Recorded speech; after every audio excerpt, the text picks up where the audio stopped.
Deryacığım, yayındayız. Tamam Yanlış yine. yere tıklamışım. Yayın ne zaman başladı?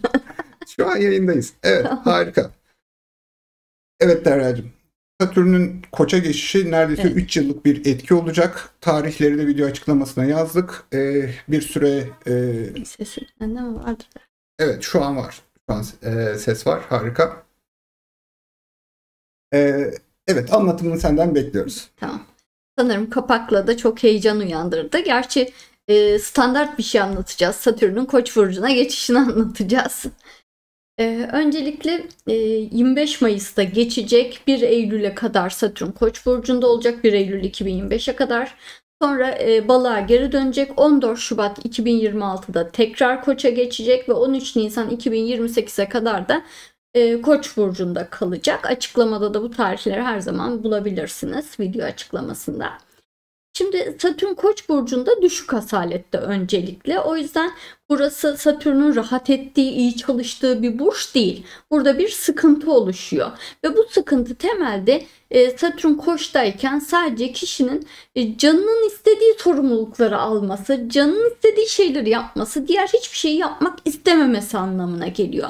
Yani Satürn Koç'un olduğu, haritamızda Koç'un olduğu alanı düzenlemeye, disipline etmeye geldiğinde orada maalesef kişiye şunu anlatamıyor. Tamam, sen bunu yapmak istiyorsun ama bunların da yapılması gerekiyor. Yani sadece bu sorumlulukları alıp diğerlerini yok sayamazsın. Yani bu bunlardan ayrı değil gibi anlatmaya çalışıyor. Mesela işte bir spor dalında işte derece yapmak istiyorsunuz. Sadece antrenman yetmez. Sağlıklı beslenmek, sağlıklı uyumak, işte ya da ne bileyim canının istemediği zamanda da antrenman yapmak gibi şeyler gerekiyor.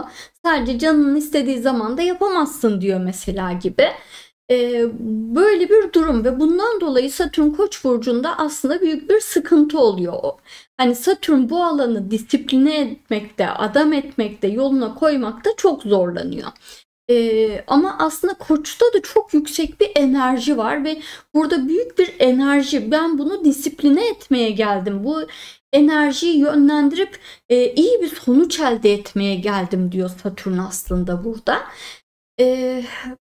Ama kişi işte o enerjiyi tek bir alana, tek bir şeye ya da yapmayı sevdiği tek bir şeye yönlendirdiği için evet bir şey oluyor ama sonra o şey de aşırı yapılıp zarar verebiliyor.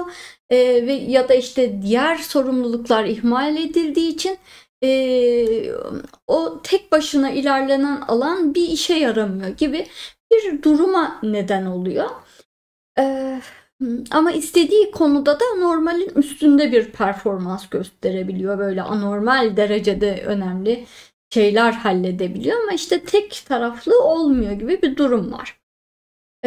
Yani her şeyden önce bu Satürn Koç'ta ödül almak istiyorsak, bir şeyler yoluna koymak istiyorsak öncelikle bir konuda büyük bir motivasyon var ama motivasyon olmayan konularda da bir şeylerin yapılması gerekiyor. Yani diğer sorumlulukların da aksatılmaması gerekiyor. Ama bu sefer Satürn bir de şöyle bir durum yaşıyor. Bu Koç'taki geçişini büyük bir transitle yaşayacak. Neptün transitiyle. Hatta çok yakın zamanlarda beraber bir şekilde giriş yapıyorlar ve bu 0 derecede zaten çok önemli. Oralardayken de bu birleşim açısı bir arada oluyor, yaşanıyor gibi bir durum var. Ve öncelikle bu Neptün'ün de burada oluşu Koç'taki enerjiyi daha da nükleer enerjiye çeviriyor. Yani normal bir elektrik enerjisi iken bir normal güçte bir enerjiyken nükleer enerji gibi bir hale getiriyor. Yani çok daha güçlü bir hale getiriyor. Ve o yüzden de hani daha da büyük bir ideal, hırs, hayal oluşmaya başlıyor. Yani hepimiz bu Neptün-Satürn birleşimi nedeniyle bir şeyi çok isteyeceğiz. Öncelikle bunu gösteriyor.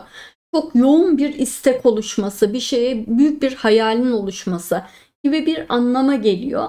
Ve bir şeyi tabii ki bu kadar çok isteyince de her şeyi göze almak, her şeyi yapabilmek ya da işte diğer sorumlulukları da ihmal etmemek gibi bir bonusu oluşabileceği anlamına geliyor. Yani bir şeyi çok isteyeceğiz, bununla ilgili her şeyi göze alacağız. Sanki başarı garanti gibi bir anlama geliyor Neptün Satürn bir arada, ki bunların doğası normalde uyuşmuyor, yani zorlu bir durumdur, ama işte anlam bulduğu, odaklanabildiği ya da kendini adayabileceği bir şey bulduğunda da tam tersi işte Satürn'ü daha da ateşliyor. Yani o koç enerjisini arttırıp hani hiçbir şeyden vazgeçmeyecek, pes etmeyecek, yorulmayacak, defalarca tıkansa da tekrar yol bulacak bir hale getiriyor aslında Satürn'ü, Neptün burada. Ama tabii ki şunu da anlamak gerekiyor. Bu Satürn Koç'taki hedef, hele de Neptün de bir araya gelince, hani Satürn normalde Koç'ta şey gibidir. Yani biz Koç'a bebek burç deriz ve bir bebeğin işte doğduğunda daha hiçbir şey yapamaması ve o bebeğin hani mucizevi bir şekilde konuşuyor, işte emekliyor, yürüyor, koşmaya başlıyor. Hani o gelişimi, hani gerçekten hiçbir şey yapamayan, doğru dürüst hani mantıklı hareket bile edemeyen bir bebekten bir yetişkine dönüşmek gibi bir şeydir aslında Satürn Koç.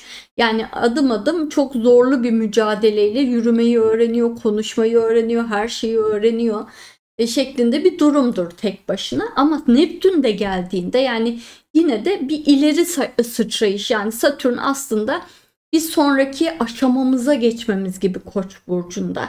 Hani insan olarak biraz daha gelişmemiz, işte o daha böyle çaresiz noktadan daha güçlü bir noktaya geçmemizi simgeler normalde. Ama Neptün'le beraber yani sanki imkansıza yakın hedefleri gösteriyor gibi. Yani hiç denenmemiş, hiç yapılmamış hedefleri gösteriyor gibi. O yüzden öyle de bir çılgınlık var. Enerji yükselince hedefler de hani gerçekten ütopik boyutlara yükselebilir görünüyor. Tabii ki kendi haritalarınızdaki o enerjiyle bağlantılı. Yani haritanızda ne kadar ateş hava varsa o kadar da büyük hedefler seçeceksinizdir. Ne kadar mütevazi topraklar, sular varsa da o kadar mütevazi hedefler belirleyeceksinizdir. Yani tabi burada mütevazi bile iddialı, onu unutmayın, ama bunu gösteriyor.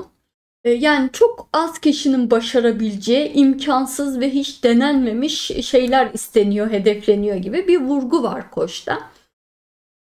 Ve tabii ki bu enerji nedeniyle yine böyle hedefler seçilip bir de maddi manevi tüm kaynakları sonuna kadar kullanma, tüketme riski var. Ama buna rağmen pes etmeme, defalarca hayal kırıklığı yaşayıp yine de tekrar deneme, tıkanıp kalıp başka yollar bulmaya çalışma, mecburen yeni yöntemler, yeni şeyler oluşturma gibi bir enerji var yine burada.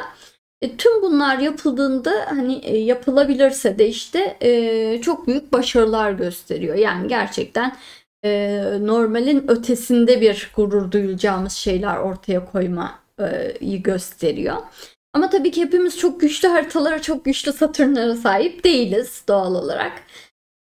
Ve bazılarımız için bu Satürn, Neptün ki 2025'te açı kesinleşemeden bir aradalar, birleşim açısı içindeler.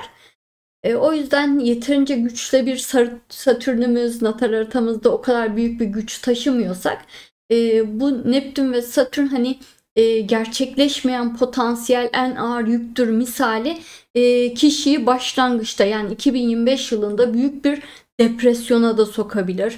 Böyle hani hiçbir şey yapmak istememe, yerinden kalkmak istememe gibi böyle bir depresyon ve umutsuzluk ruh haline de hapsedebilir. Yani sanki hayattan elini ayağını çekmek istiyormuş gibi bir duygu seline de neden olabilir daha Satürn'ü zayıf ve güçsüz haritalarda.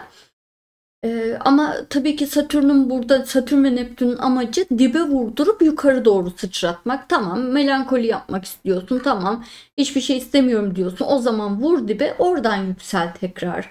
Hani dibi gör, bak orası güzel değil, senin gittiğin yol böyle güzel değil, sen en iyisi bir dibi gör ve yukarı doğru sonra ister istemez sıçrayacaksın diyor. Ve hakikaten hani Satürn ve Neptün işte 20 Şubat 2026'da birleşecekler. Kavuşum açısı gerçekleşecek. O zaman o dibe vuranlar bile dibe vurmuş ve bir hayale odaklanmış olacaklar. Ama o hayalle odaklandıklarında da tekrar dibe vurabilirler, tıkanabilirler, pes edebilirler gibi riskler yine olacak. Dediğim gibi Satürn Koç'ta çünkü düşük asalette, yani herkesin bunun hakkını vermesi kolay değil Neptün'e rağmen. Ama yine de o çok büyük bir güç var, yani hemen pes edilmiyor, o ayrı bir konu. Yani birden çok dibe vurma da yaşanabilir, bu daha Satürn'ü zayıf haritalarda pes etmeler yaşanabilir falan. Ama hani sonunu getirilemezse de yaklaşık bu 3 yıl, yani 2028'e kadar olan zamanda biraz boş harcanmış olacak maalesef. Yani Satürn Koç'ta Neptün'e rağmen ödül almak çok kolay olmayacak. Hep hatırlamanız gereken, tıkanmak normal, başaramamak normal ama pes etmek yanlış. Başka bir yol var demek ki, başka bir yöntem var demek ki, başka bir çare var demek ki diye düşünüp bu hedefe, yani bir şey içimizde bir heyecan uyandırdıysa devam etmeye çalışmamız gerekiyor. O gücü, o irade gücünü gösterebilirsek gerçekten de işte Satürn giderken ödül verecek. Tabii ki öncelikle bu yıl Satürn balık ödüllerini alacağız. O apayrı bir konu, ama bu yayında Koç'a odaklandık. Ödül kısmını biraz vurgulamıştık. Satürn işte tekrar balığa döndüğünde de vurgularız zaten ödülleri. Önce balıktan bir ödül alacağız tabii ki Satürn balıktan giderken. Kuzey ay düğümü sayesinde hepimize, hatta güçlü haritalara 2 ödül verecek falan.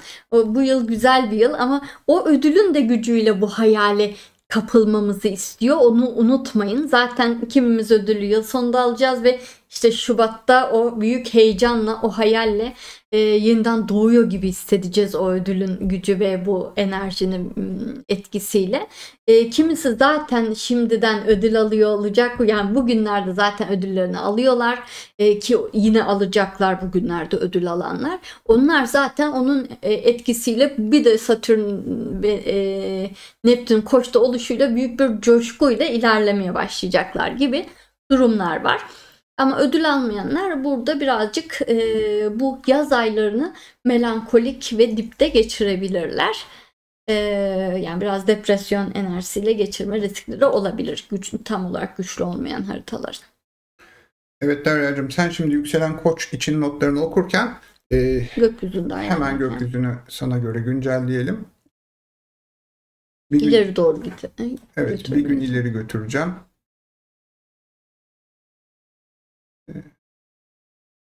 Evet. Şimdi bizim tarafımızda da güzel bir gelişme var. YouTube bizi hype sıralamasında yarıştırıyor. Bu ne demek? 27 Mayıs 2025 İkizler Burcu'nda yeni ay videomuz.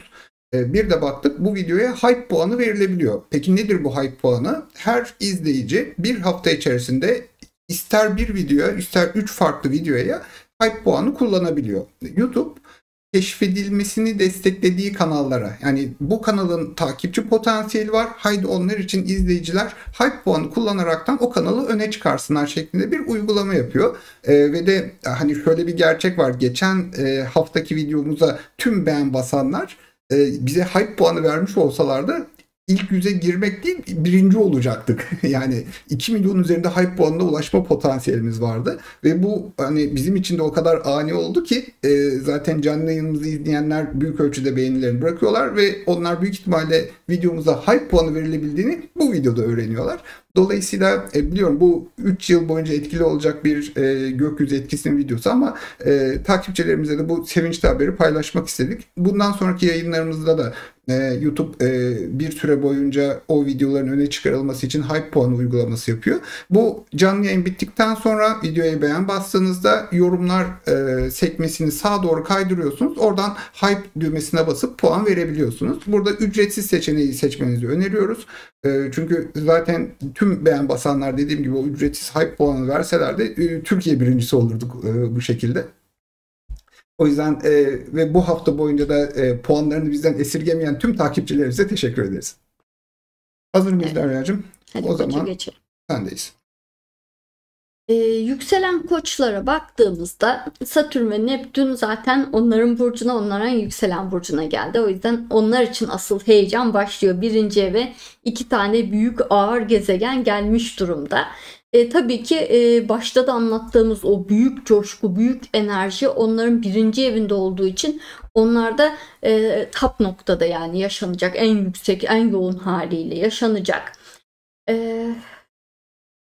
Ama tabii ki başta da anlattığım gibi ya zirve bir enerji ve coşku hissedecekler, heyecan hissedecekler ya dipte hissedecekler, sıfırlanmış gibi hissedecekler. Bu transitin ortası yok yani iki uçtan birinde hissettiriyor anlayacağınız.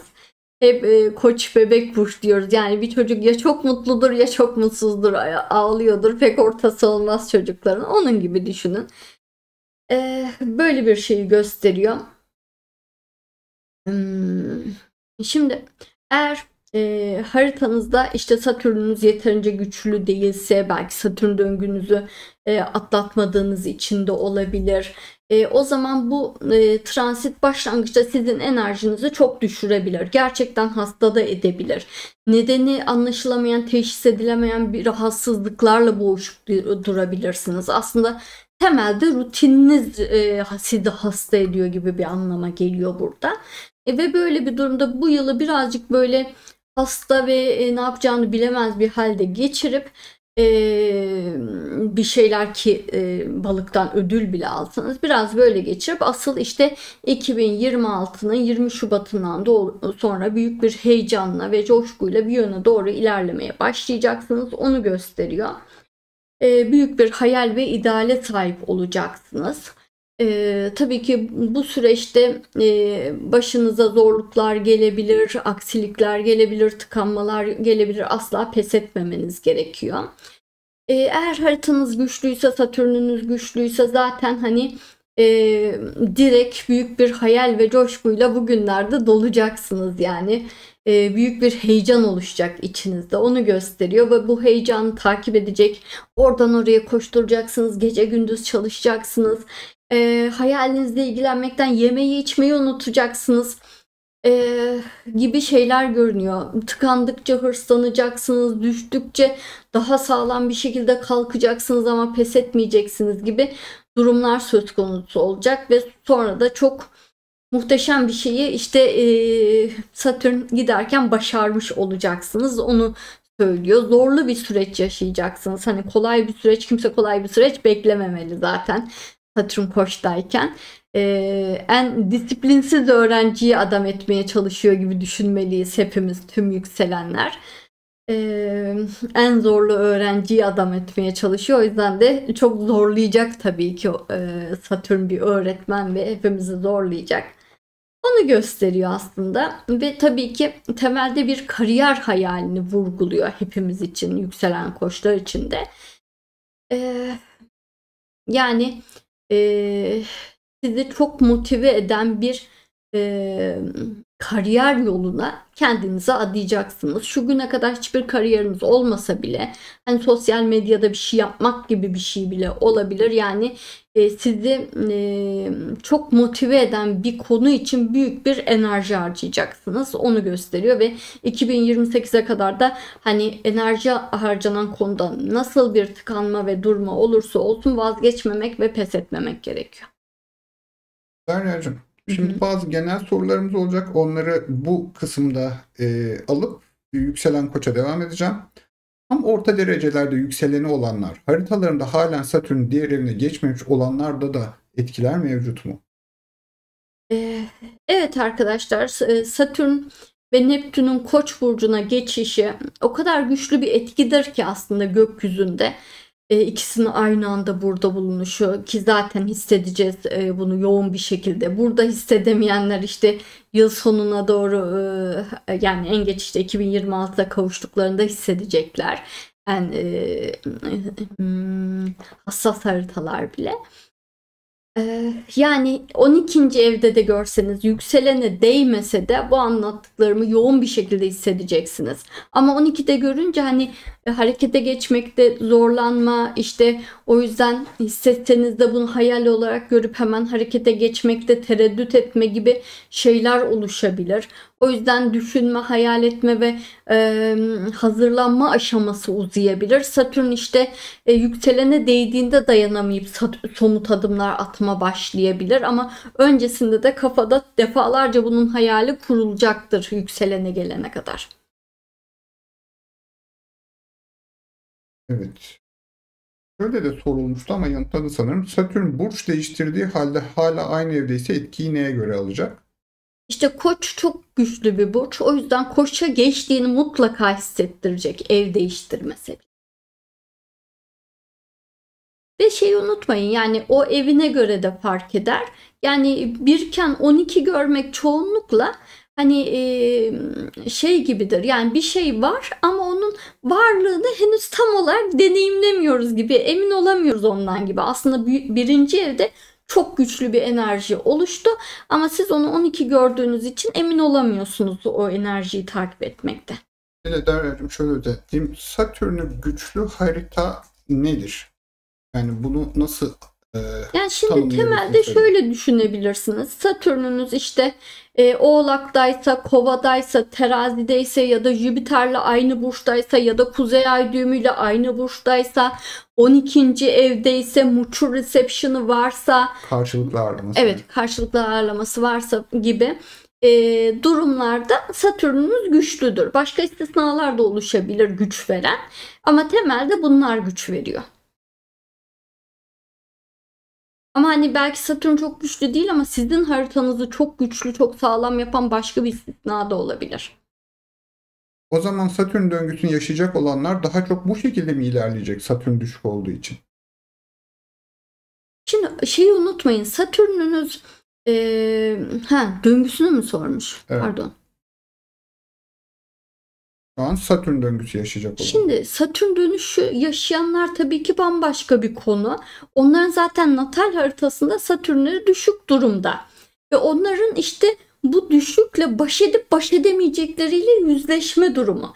Ve biz bu astrolojiyi zaten yapma sebebimiz temelde bu zararlı ve düşük gezegenleri doğru kullanmak ve onların enerjisi nedeniyle zarar görmeyip onları nasıl düzeltebileceğimizi öğrenmek. Yani bu kader ve böyle yaşanacak diye biz astroloji yapmıyoruz. Bu nasıl düzelir diye. Başta onu anlattım zaten. Siz daha da büyük bir enerji hissedeceksiniz Satürn'ünüz Koç'ta olduğu için. Çünkü hep bu zamanı beklediniz bir şey yapmak için. Ama şimdi hatırlamanız gereken, evet, bir şeye çok motive olacaksınız ama onunla ilgili diğer sorumluluklar neyse aksatmamaya çalışmak. Bu kurala dikkat ettiğinizde o düşük enerjisini kontrol edebilmiş ve sonuç alabilmiş olacaksınız. Ama tabii ki bu sizin için kolay bir şey değil. Yani sadece o şeyle ilgilenmek istiyorsunuz. Evet Derya'cığım, diğer sorumuza geçiyorum. Satürn karşıtlığı yaşayacaklar ne yaşayabilirler? Şimdi Satürn karşıtlığı yaşayacak olanlar tabii ki onlar avantajlı. Çünkü Satürnleri terazide ve zaten yücelme durumunda. O yüzden onlar çok avantajlı. Hatta işte Satürn Jüpiter birleşimli bir nesil var çoğunlukla, yani orada. Aynı burçta çoğunun, büyük bir çoğunun. O yüzden onlar bayağı güçlü. Onlar zaten zirvesini yaşamaya geldiler. Onlar çok büyük başarılar elde edecekler ama temelde ana fikir çok zor insanları adam etmeye çalışıyorlar, toparlamaya çalışıyorlar. Hani gerçekten çılgın birini kontrol edip başarıya ilerlemesi, hani bir deli dahiyi adam etmeye çalışıyorlar gibi, onu dahi kısmında tutmaya çalışıyorlar gibi bir şey yaşayacaklar. Ve başaracaklar. O sayede hem birilerini çok büyük başarıya götürecekler hem de o başarıya götürdükleri kişi sayesinde kendileri de çok hayatta büyük bir sıçrayış yapacaklar. Satürn karesi yaşayacaksak peki? Yani kare tabii ki başka türlü bir şey. Yukarıdan kare, aşağıdan kare hangisini yaşıyorsunuz bilmiyorum ama hani Oğlak'tan mı Yengeç'ten mi yaşıyorsunuz? Bu da tabii ki fark eder ama e, şimdi Satürn Oğlak'tan yaşandığında e, öncelikle Satürn Oğlak zaten asalet sahibi. O yüzden onlar için hiç problem yok. Onlar zaten hani hiçbir sorumluluğu aksatmayan, hiçbir şeyi yarım bırakmayan, hani zaten sorumluluğu ver dön arkanı git insanlar, yani o kadar güvenebileceğiniz sorumluluk anlamında insanlar. O yüzden onların yani bir başarı elde etmesi en kolay onlar zaten. Onlar hani çok zorlu bir süreç yaşayacaklar. Onların çünkü Satürn Oğlak olduğu için zaten süreçleri çok zorlu temel olarak, hani ama onlar bunu normal sayıyorlar çoğunlukla. Onlar bunu bir sorun olarak görmüyorlar. O yüzden de onlar çok büyük başarılar elde edecekler. Evet. Onlara kolay yani. Satürn'ün Neptün kavuşumunu natal Satürn üzerinde yaşayacak olanları daha mı olumlu veya daha mı olumsuz etkiler? Yani normalde daha olumlu etkiler ama dediğim gibi yani bu natal Satürn'ün koçta olması sizin pek çok sorumluluğunuzu aksattığınız anlamına geliyor. Bunu değiştirmeyi başaracaksanız olumlu, başarmayacaksanız büyük, yani bütün kaynakları heba edip kendinize de çevrenize de zarar verme riski var. Yani bunu dikkat etmeniz lazım. Ne kendinizi durdurabileceksiniz çünkü. Hani kontrol etmek çok zor. Yani bu kadar büyük bir coşku hissedip ben yani sonunu getiremem, başlamayayım en iyisi demek çok zor olacak. Onun yerine tamam ben bu yola girdim, kendime hakim olamıyorum, çok istiyorum, bari hani bana söylenen, yapılması gerekiyor denen her şeye de dikkat edeyim. Onları da mutlaka ne bileyim çevremden, ailemden biri kontrol etsin, bana hatırlatsın, yaptırsın falan gibi bir destek bulmanız lazım yani her şeyden önce. Evet Derya'cığım. Şimdi yükselen boğaya geçeceğiz. Bu yayınımızda 3 yıllık bir dönemi konu alıyor. Dolayısıyla hani kısa dönem etkiler yakın ayları değil de 3 yıl boyunca Satürn'ün, transit Satürn'ün özellikle geçiş yaptığı evle ilgili, o konularla ilgili, o temalarla ilgili sorularınızı bekliyor olacağız. Onun dışında genel durum bayağı bir burada yanıtlandı.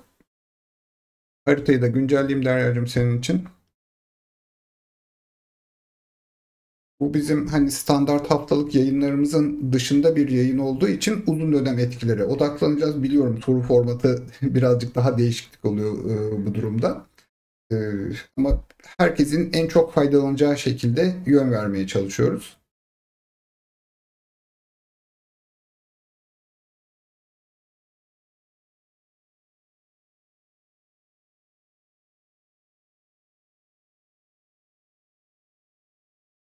Bu arada hatırlatalım, her ayın son pazar günü katıla özel canlı yayınımız oluyor ve burada anketimiz devam etmekte şu anda. E, Şu anda önde giden seçenek sabit yıldızların kişisel haritalarda uygulanmasına örnekler seçeneği. Şu anda bakalım %41 gibi bir oyla önde gidiyor. Bu akşam çok fazla oy gelip de değişmezse yarınki üyeler özel yayınımızda bununla ilgili örnekler yapacağız. Kanalımızın katılı, yani üyelere özel içerikleri hani bir bardak çay parasına açıkçası. Çünkü astrolojinin erişilebilir olmasını istiyoruz ve de e, pek çok bilgiyi öğrenebileceğiniz katıl yayınlarımız var. Ama bunu bir baştan sona bir astroloji kursu olarak düşünmemelisiniz.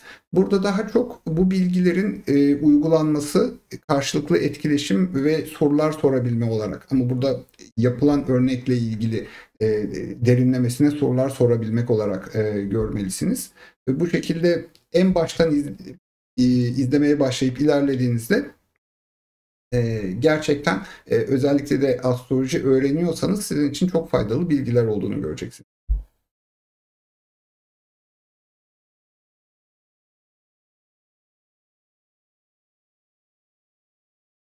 Geçebiliriz. Sen de izah ver. Şimdi yükselen boğalara baktığımızda öncelikle bu Satürn ve Neptün Koç burcuna geçiyor ama 12. eve geçiyor. Şimdi 12. ev astrolojinin en zor evidir. Çünkü orada orası bilinmeyen alan. Hani orası karanlık, orası gizemli, orası kontrol dışında. Hatta hani kader gibi, yani ne geleceğini bilmediğimiz bir yer gibi düşünün. O yüzden bu kadar güçlü bir enerjiyi 12'de yaşamak çok büyük bir muamma gibi, yani büyük bir soru işareti şeklinde düşünebilirsiniz. Yani kaderden bir şey geliyor, bir dalga geliyor, bir tsunami geliyor, bir devasa bir şey geliyor ama ne geliyor şeklinde bir durum. Bir cisim yaklaşıyor, ya da yani öyle denir ya, bir cisim yaklaşıyor, ne oluyor işte şeklinde. Tabii ki bu Satürn Neptün durumu öncelikle kaderin ön plana çıkaracağı anlamına geliyor. Çünkü Koç lider burç ve hiç beklemediğiniz bir anda işte o dalgayla bir tarafa doğru itileceksiniz. Bir dalganın en üstüne çıkarılacaksınız gibi. Yani güçlü bir kadersel kuvvet bütün planlarınızı, hayatınızın rutinini, her şeyi değiştirir şekilde sizi kontrol altına alıp böyle yön vermeye başlayacak görünüyor. Ve burada bir irade yok, kontrol yok, yönlendirme yok. Evet, Koç iradenin burcu ama burada sadece hani çılgın bir okyanusta, dev dalgalarda surf yapıyorsunuz ve hani gösterebileceğiniz tek irade o tahtanın üzerinde kalmak. Yani hani okyanustan çıkabilme şansınız yok. O tahtanın üzerinde ayakta kalmaya çalışıyorsunuz gibi bir anlama geliyor açıkçası, simgesel olarak anlatırsam. Kaderin amacı aslında sizi ön plana çıkarmak. Dediğim gibi Koç bir lider burç, ateş burcu, başlangıç burcu. O yüzden sizi bir ön plana çıkaracak ve bu ön plana çıkardığında da tabii ki derin sorumluluklar verecek, yoğun sorumluluklar verecek. Belki sizde anlam bulan insanlar olacak. Belki işte bir anlamlı bir şey için bir şeyler yapmanız beklenecek falan gibi bir durum var. Bir şeye mecbur bırakılıyorsunuz gibi bir durum var. Ve tabii ki kaygılanacaksınız. Ben bunun altından kalkabilir miyim, kalkamaz mıyım, ne yapmalıyım falan gibi yoğun duygular hissedeceksiniz. Endişe ve kaygılar duyacaksınız. Panikleyeceksiniz haritada, hani Mars'ınız yeterince güçte değilse bayağı panikleyeceksiniz falan. Ben ne yapabilirim şimdi şeklinde. Ee, Ama hani önemli olan tabii ki gökyüzü de, kader de sizin Koç'u 12'de yaşadığınızı biliyor zaten. Hani sizden bir yükselen Koç, yükselen Akrep ya da yükselen Oğlak performansı beklemiyor. Bunu da unutmamanız lazım. Tabii ki Koç'ta gezegeniniz varsa durum değişir. O zaman sizden büyük bir şey bekliyordur ama Koç'ta gezegeniniz yoksa rahat olun. Yine de sizin bir boğa yükselen olduğunuzu bilerek size bir şey geliyor.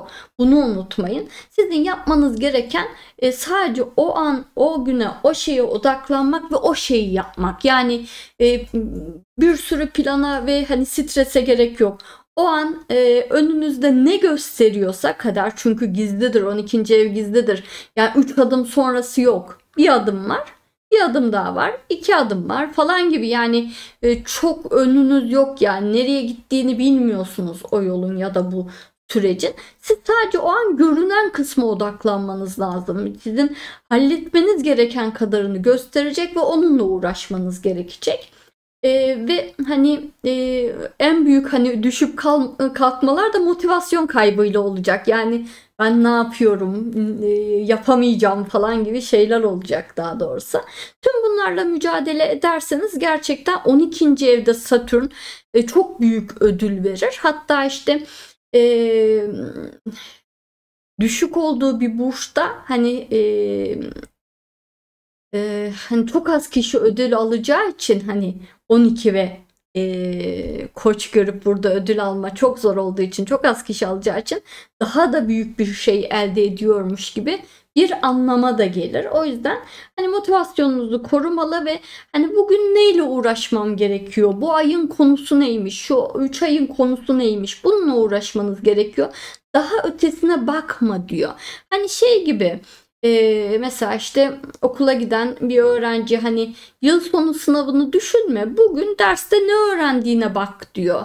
Yıl sonu sınavında hoca nereden soracak, bu konuyu soracak mı, sormayacak mı, ona göre çalışayım mı, çalışmayayım mı değil. Ya sen şimdi bu konu öğretiliyor ve buna çalış. Şu an beklenen senden sadece bu demesi gibi bir şeydir. Böyle bakmanız gerekiyor. Bunu başardığınızda da gerçekten giderken çok büyük bir ödül verecektir. Ama hani belki işte Satürn dönüşünüzü yaşamadınız, belki işte haritanızda Satürn kötü konumlanmış durumda gibi bir durum olduğunda da burada kaderin size yükleyeceği sorumluluklar gerçekten çok ağır gelebilir. Öyle hissedebilirsiniz, depresyona girebilirsiniz, her şeyden kaçma, işte evden çıkmak istememe gibi ruh hallerine sürüklenebilirsiniz. Yani mecbur hissetmediğiniz hiçbir şey yapmak istemeyebilirsiniz gibi durumlar var. Tabii ki böyle bir durumda kader sizi çok zorlayacaktır, çok köşeye sıkıştıracaktır. Ve hani Satürn'den 12. evde kaçış yok. Ya gönül rızasıyla ya rızasızca götürecektir yani bir olaya doğru, bir duruma doğru yani. Hani zorlayacaktır. Ya işte oradaki anlamı görüp neden bunu yaşadığınızı anlayıp ki orada aslında manen çok iyi hissettirecek bir anlam mutlaka vardır. Ya ona tutunarak ilerlersiniz ya ona tutunamayıp işte kaderin faydalı olacağınız, değerli olacağınız, çünkü Satürn kariyer gezegeni, bir noktaya doğru sizi yönlendirecektir ve oraya razı olmanız gerekecektir. Zaten sonrasında da Satürn yükselen burcunuza gelecek ve dünyada herkes için sabır dönemi başlayacak. Yani ya çok güzel şeyler başarmış ve artık Satürn Boğa'ya geçtiğinde belirli bir rutini devam ettirip çok iyi bir şeyi adım adım hani köklü hale getireceksiniz ya da işte bir yere sürüklenmiş hissedeceksiniz. O sürüklendiğiniz yeri de halletmek üzerine kendinizi toparlayıp orayı çözmek zorunda kalacaksınız Satürn Boğa'ya geçtiğinde, çünkü sabretmeniz gereken bir şey ile tamamen yüz yüze kalmış olacaksınız. İlk sorumuzu aktarıyorum. Yükselen Boğa, Kuzey Ay düğümü Koç. 2018'den beri çok yorulduk. Her şeyi bırakıp dinlenmemiz gerekir mi? Yoksa hayata karşı istediğimizi almak için son bir saldırıya geçelim mi?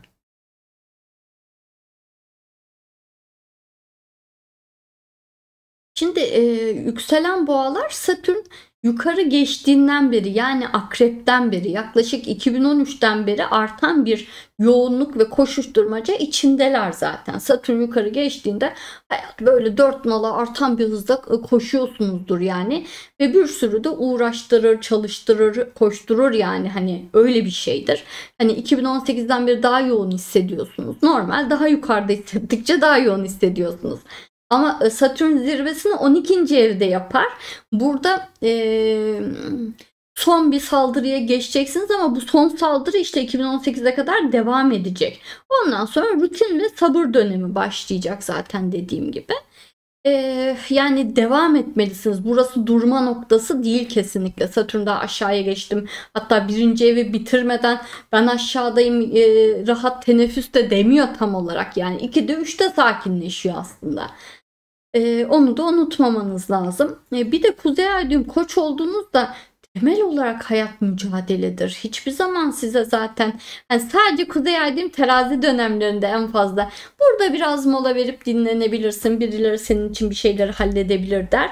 Ama onun dışında her şeyi sen yapmak zorundasın. Hani güçlü insan olmak zorundasın anlamına geliyor. Diğer sorumuza geçiyoruz. Yükselen Boğa, Güney Ay düğümü Koç, Kuzey Ay düğümü Terazi. Satürn döngüsüne giren boğalar için Neptün'e kavuştuğunda hayal kırıklığı, aldanmalar getirir mi? Veya izolasyon isteği hareket mi etmeliyiz, yoksa durmalı mıyız?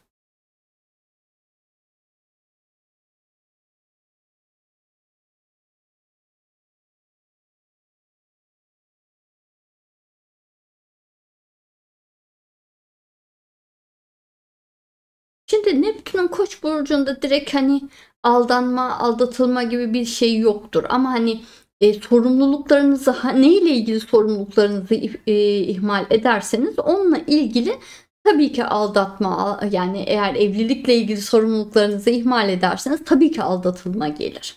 Ama durup dururken aldatılma vermeyecektir, ama sorumluluklarınızı ihmal ettiğinizde bir sorun çıkacaktır o konularla ilgili. Ne bileyim, iş yeriniz vardır.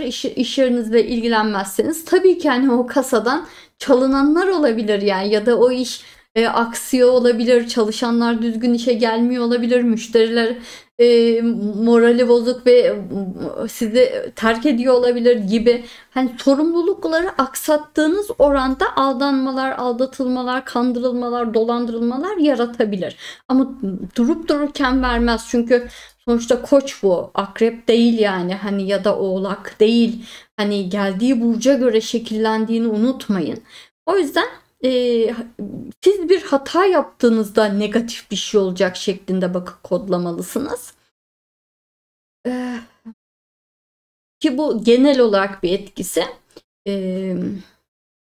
Satürn'ünüzle buluştuğunda özellikle yaratacağı bir şey anlamında değil yani.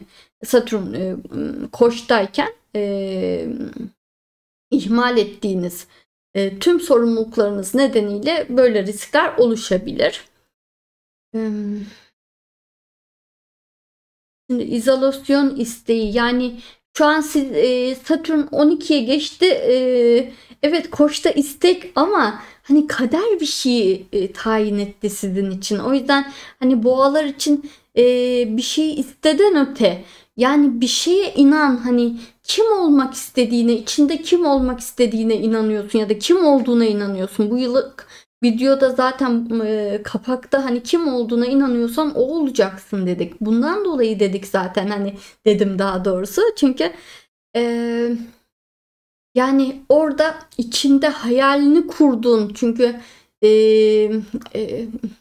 bilinç altında bir şey olmak isteriz. Bir noktada kendimizi gördüğümüz bir şey vardır. Aslında tam olarak oraya yönlendiriyor. Yani sonuçta ben psikolog değilim, tam öyle anlatamam, ama yani bilinçaltımızda böyle kendimizi görmek istediğimiz bir yere doğru bizi itiyor aslında. Onu da unutmamak gerekiyor. Yani izolasyon verme gibi bir eğilimi yok 12. evde, ama mesela haritanız çok spiritüel bir haritadır ve inzivaya çekilme arzusu vardır zaten. İşte ne bileyim, böyle spiritüel çalışmalara kendimi adayacağım. O zaman sizi çeker inzivaya. Zaten oraya doğru iter. Zaten içinizde de o manevi arayış vardır, ama onun dışında hani öyle biri değilseniz öyle bir yere de çekmeyecektir. Yani direkt bir izolasyon fikri vermiyor 12. evde. Ve zaten siz bir kuzey ay düğüm terazi olarak hani şeye çok dikkat etmelisiniz. Güney ay düğümünüz Koç, buradaki Satürn'den çok aldanma riskiniz var. Çok hata yapma riskiniz var. Çünkü sizin zaten insan içinde olmanız gerekiyor. Kuzey ay düğüm teraziye gidiyorsunuz. Asla yalnız kalmamanız gerekiyor. İnsanlarla etkileşim halinde, iletişim halinde, sosyal olmanız gerekiyor. Paylaşım içinde olmanız gerekiyor. Yani asla kendinizi bir köşeye çekmemelisiniz, onu söyler. Ona dikkat edin, yani kesinlikle inziva vermeyecek, o güney ay düğümünüzden istediğiniz bir şey. Evet Derya'cığım, şimdi yükselen ikizlere geçiş yapacağız.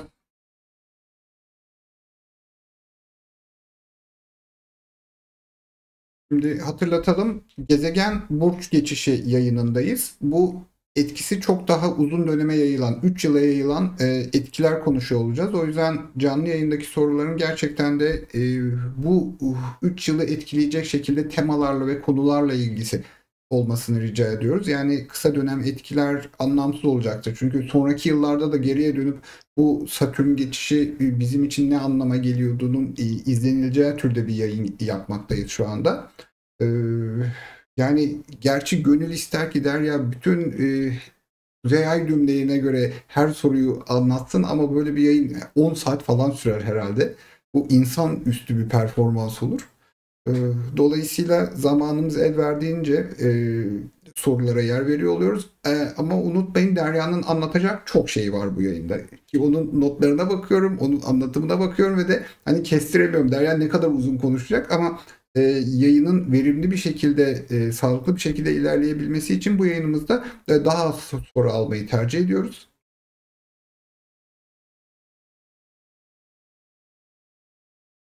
Hazır mıyız Derya'cığım? O zaman sendeyiz. Yükselen ikizlere baktığımızda öncelikle 11. eve Satürn ve Neptün geliyor. Koç burcunda. Şimdi bu etkiden önce Satürn Balık burcunda bir ödül verecek. Şimdi yükselen ikizler için aslında en önemli vurgu bu. Size büyük bir ödül verecek zaten Satürn balığı bitirirken. Herkese verecek de size özellikle 10. ev çok görünür, çok kariyer, çok anlamlı, yani bir yere jokerle ışınlayacak sizi. Belki birden çok ışınlıyor ama her seferinde yükselterek ışınlıyor falan gibi. Bir yere doğru ışınlıyor yani. Ve burada elde ettiğiniz başarıyla, yani Satürn'ün balıkta vereceği ödül sonucunda Koça geçtiğinde büyük bir özgürlük hissedeceksiniz. Bunu gösteriyor. Yani büyük bir özgürlük vurgusu var. Ama tabii ki haritanız gereği savrulmanız belki yıl sonunda bitecek. Çünkü hani zaten 2 ödül verebilir, işte çok savurabilir harita dinamiklerinize göre diyoruz ya. O yüzden hani belki de yıl sonunda ama fark etmiyor. Siz ya böyle o verdiği ödülle çok özgür hissedip böyle çok büyük hayallere, heyecanlara kapılacaksınız. Ya da işte başlangıçta böyle bu kariyer koşturmacasından yorulduğunuz için bambaşka bir yöne kaçış arzusu duyacaksınız. İki türlü de olabilir. Yani bir kaçış, yani bu hayattan sıkıldım, keşke şöyle bir hayatım olsa şeklinde de bir duygu yoğunluk hissedebilirsiniz. Ya da işte ben artık çok başarılı oldum, işte her istediğimi yaparım şeklinde bir özgürlük de hissedebileceksiniz. İkisi de olabilir. Ama yıl sonunda işte bu 2026'da her tür bir özgürlük var. Sadece hani yeterince güçte değilse harita burada kaçış gibi başlayabilir ilk başta. Sonra işte özgürlük hissine 2026'da dönüşebilir. Ama güçlü haritalar için burada direkt ben artık istediğimi yaparım dönemini hissettirecek. Hani onu verecek, öyle düşünebilirsiniz. Ve hani tabii ki 11. ev hayaller evi. Neptün zaten idealler, gelecek, 11. ev gelecek beklentilere.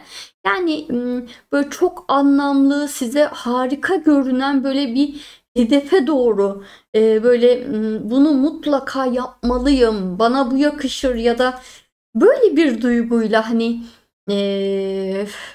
hareket etmek. Yükselen ikizler çünkü sonuç olarak akıllı bir burç, Merkür yönetiminde bir burç ve hani bir şeyler yapmak, hayatta işte aktif olmak, hayata bir değer katmak gibi şeylere de önem veriyor. O yüzden toplumsal alanda belki bir şeyler yapmak, belki çevresine örnek olmak, belki de işte büyük şeyler başarma konusunda bir motivasyonu var ve bununla ilgili ya bir öncelikle kaçış ya da direkt büyük bir motivasyon, özgürlük ve motivasyon hissedecek görünüyor. Her türlü motivasyon çok yüksek ikizler, yükselen ikizlerde.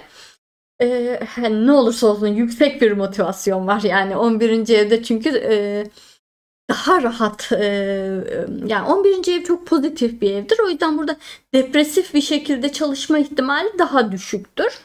Onu anlatmaya çalışıyorum. Ve hani çok özgür hissettiğinizde zaten hiçbir şey gözünüz görmeyecek. Yani kimseyi dinlemeyecek, kimseyi aldırmayacak. Ben bunu yaparım diyeceksiniz ve kimse de sizi durduramayacak. Ama durdurmak isteyenler olabilir. Çünkü gerçekten hani çılgın bir şey de istiyorsunuz. Tabii ki çok çılgın denemez. Siz akıllı, mantıklı insanlarsınız. Yapılabilecek bir yol görüyorsunuz ki istiyorsunuz. Yani hani anormal bir şey istiyor olamazsınız yani. Onu demeye çalışıyorum. Mutlaka orada mantıken olabilecek bir şey vardır yani. O yüzden de kimse sizi durduramıyor.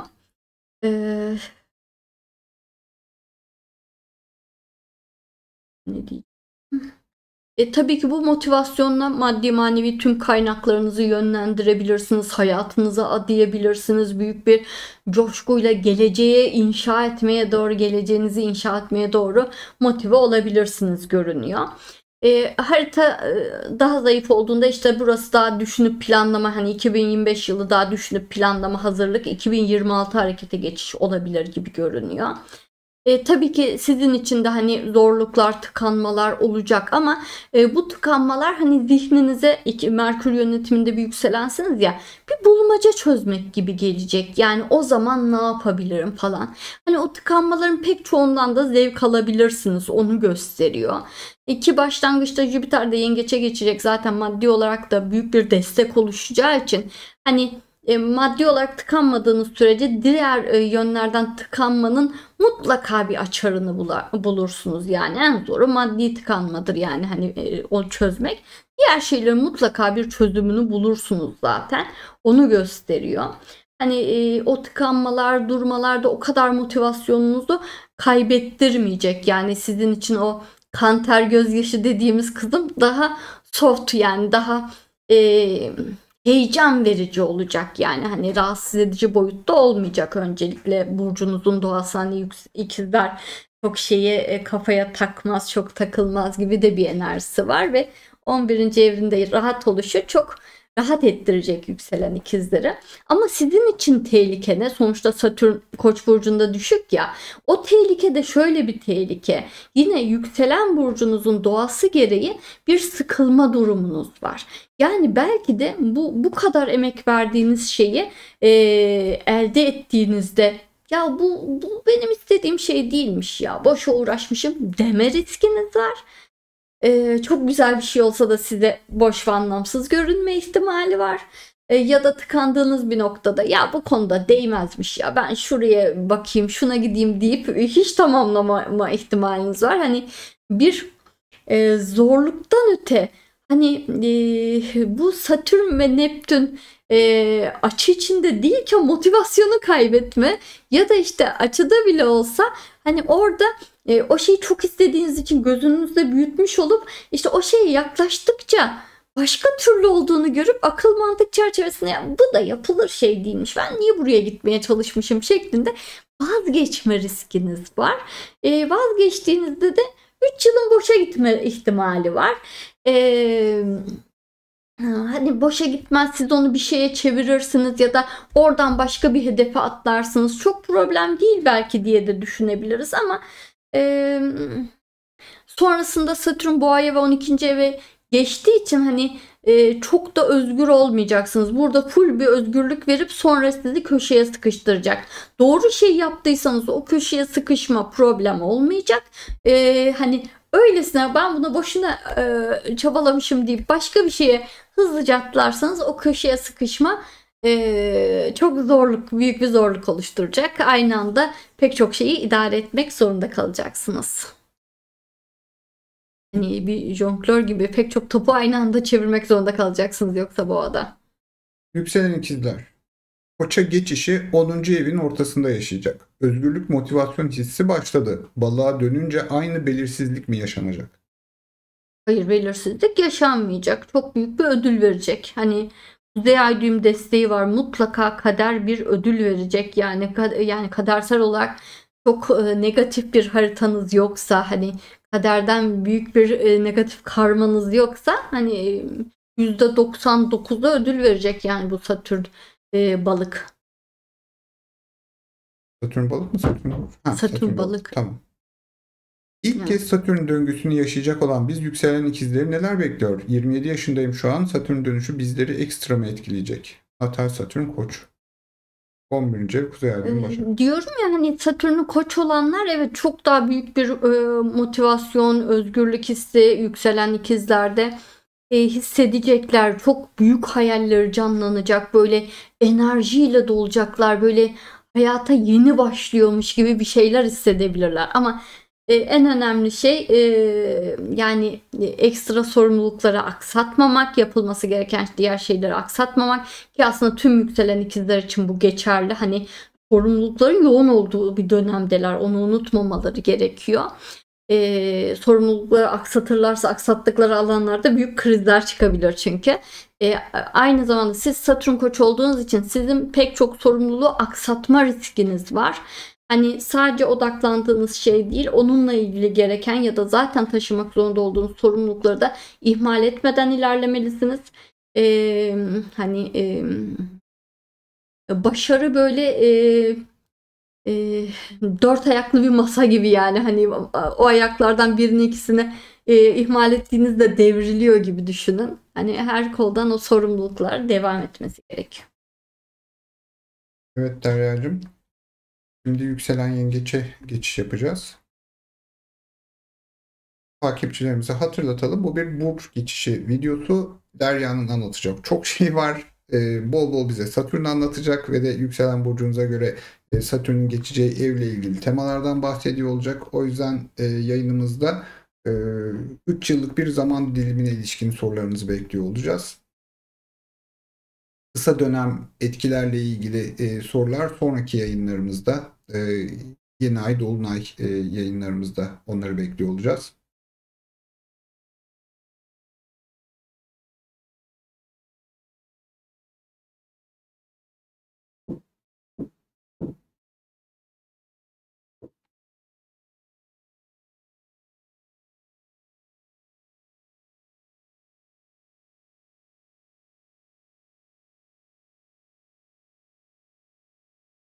Sen hazır olduğunda Derya'cığım, sendeyiz. Yükselen yengeçlere baktığımızda Satürn ve Neptün aynı anda Koç burcundan transit geçecekler. Neptün işte geçmişti, Satürn de 25'inde geliyor ve 10. evinize geçiş yapıyor. Şimdi tabii ki 10. ev kariyer evidir ve Satürn de kariyer gezegenidir. O yüzden haritanızda güçlü bir vurgu var. 10. ev bu arada toplum önündeki konumunuzdur gibi. Bu çok güçlü vurgu aslında artık sizin büyüme zamanınız geldi. Kaç yaşında olursanız olun biraz daha fazla sorumluluk alma, biraz daha fazla olgunlaşma döneminiz geldi demektir. Ve Satürn yukarıdayken, hele de 10. evdeyken, hadi 9'da bile biraz affetti diyelim. Hele de 10. evdeyken artık hani içinizde bir çocuk hala yaşıyor bile olsa bir yetişkine dönüşmek zorundasınızdır. Olgunlaşmak zorundasınızdır. Onu gösterir. Yengeçin böyle bir hassasiyetinden dolayı bir çocuk kalma arzusu vardır. Hani hep böyle aileyle uyumlu hareket edeyim, birlikte bir güçlüyüz gibi bir durumu vardır. Ama 10. evde Koç olması bir noktada aslında kendi yolunu çizmek istediğini, kendi hayatının kontrolüne oturmak istediğini gösterir. Ve şimdi bu Satürn Neptün de bunun için geliyor. Yani hem kendi hayatınızda hem ailenizin hayatına bir yön vermek isteyeceğiniz anlamına geliyor. Yönlendirmek isteyeceğiniz anlamına geliyor. Yani artık o güçlü zırhınızı, işte o yengeç kabuğunuzu giyip hani o içinizdeki çocuğu ya da çocuk yönlerinizi o kabuğun içine saklayıp artık dış dünyaya bir meydan okumanız zamanı geldi anlamına geliyor. Ve kaç yaşında olursanız olun hani mutlaka bir hassasiyetiniz vardır ve Satürn Koç'a geldiğinde onu içe gömüp dimdik ayağa kalkmanız gerekiyordur. Öncelikle bunu gösteriyor ve içinizde de aslında hani aileyi korumak, yön vermek, liderlik etmek üzerine bir arzu zaten var. Hepsinin çünkü iyiliğini istiyorsunuz ve herkes için iyi bir şeyler yapmak istiyorsunuz ve zaten Satürn buraya geçtiyse ailede zaten Güney Ay düğüm geçti, dağılmıştı. Hani herkes ayrı telden çalıyordu, bir yön yoktu, herkes kendi hayatına bakıyordu falan gibi şeyler yaşanıyordu.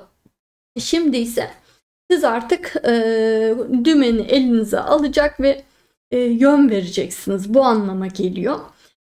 Bunu yaptığınızda da evet zorluklar çıkar mı? Çıkar, ama Satürn 10. evde hani çıkan zorluklar kabul edilmesi en normal sorumluluklardır. Onu da unutmamak gerekiyor. Yani Satürn en kabul edilebilir, hani herkesin ya o sorun değil dediği sorumlulukları verir. Mesela işte Satürn 10. ev hani şey gibidir temelde. Hani işe girdiğinizde işte işin giriş çıkış saati olması, işte verilen görevin yapılması ya da işte ne bileyim okul çağındaysanız okula gitmeniz ya da işte anneyseniz çocuğunuza bakmanız falan gibi temel, yani herkesin kabul ettiği ekstrem, asla ekstrem değil, normal sorumluluklar verir. Çünkü 10. ev Satürn'ün alanıdır ve toplum önünde birey olarak almamız gereken temel sorumlulukların simgelendiği alanlardır. Koç burcu da bunu olsa mesela hani ailede bir şeyler varsa başına geçmek, ailenin mal varlığını yönetmek falan gibi temel tabii ki şeyler de ekleyebilir ama temelde alınması gereken, herkesin gönül rahatlığıyla kabul edebileceği sorumluluklardır. Yani ekstrem bir şey değildir. Öncelikle onu anlamanız lazım. O yüzden 10. evde bunu en soft, en rahat atlatacak olanlardan biri de sizsiniz o yüzden. Yani daha nasıl anlatabilirim bilmiyorum. Yani Satürn 10. evin verdiği sorumluluk normal yetişkinlerin alması gereken sorumluluklar, hani doğal sayılan sorumluluklardır. İşe girmek, işe saatinde gitmek, işte çalışmak, kendine işte düzenli yaşamak, beslenmek, işte evlenmek, çoluk çocuğuna bakmak falan gibi, evini geçindirmek, temel şeyler yani. Zorlu, hani çılgın şeyler vermez temelde. Zaten yükselen yengeç de mütevazi bir yükselendir. Öyle anormal şeyler hedefleyen bir yükselen değildir. Ama tabii ki sizin için aileye yön vermek, aileyi korumak, onlar için bir şeyler yapmak, herkesin iyiliği için bir şeyler yapmak, yani tüm sevdiklerinizin iyiliği için bir şeyler yapmak sizin için ekstra motive edici, anlamlı ve nasıl denir? Çok isteyeceğiniz bir süreçtir. Böyle bir etki yaratıyor her şeyden önce.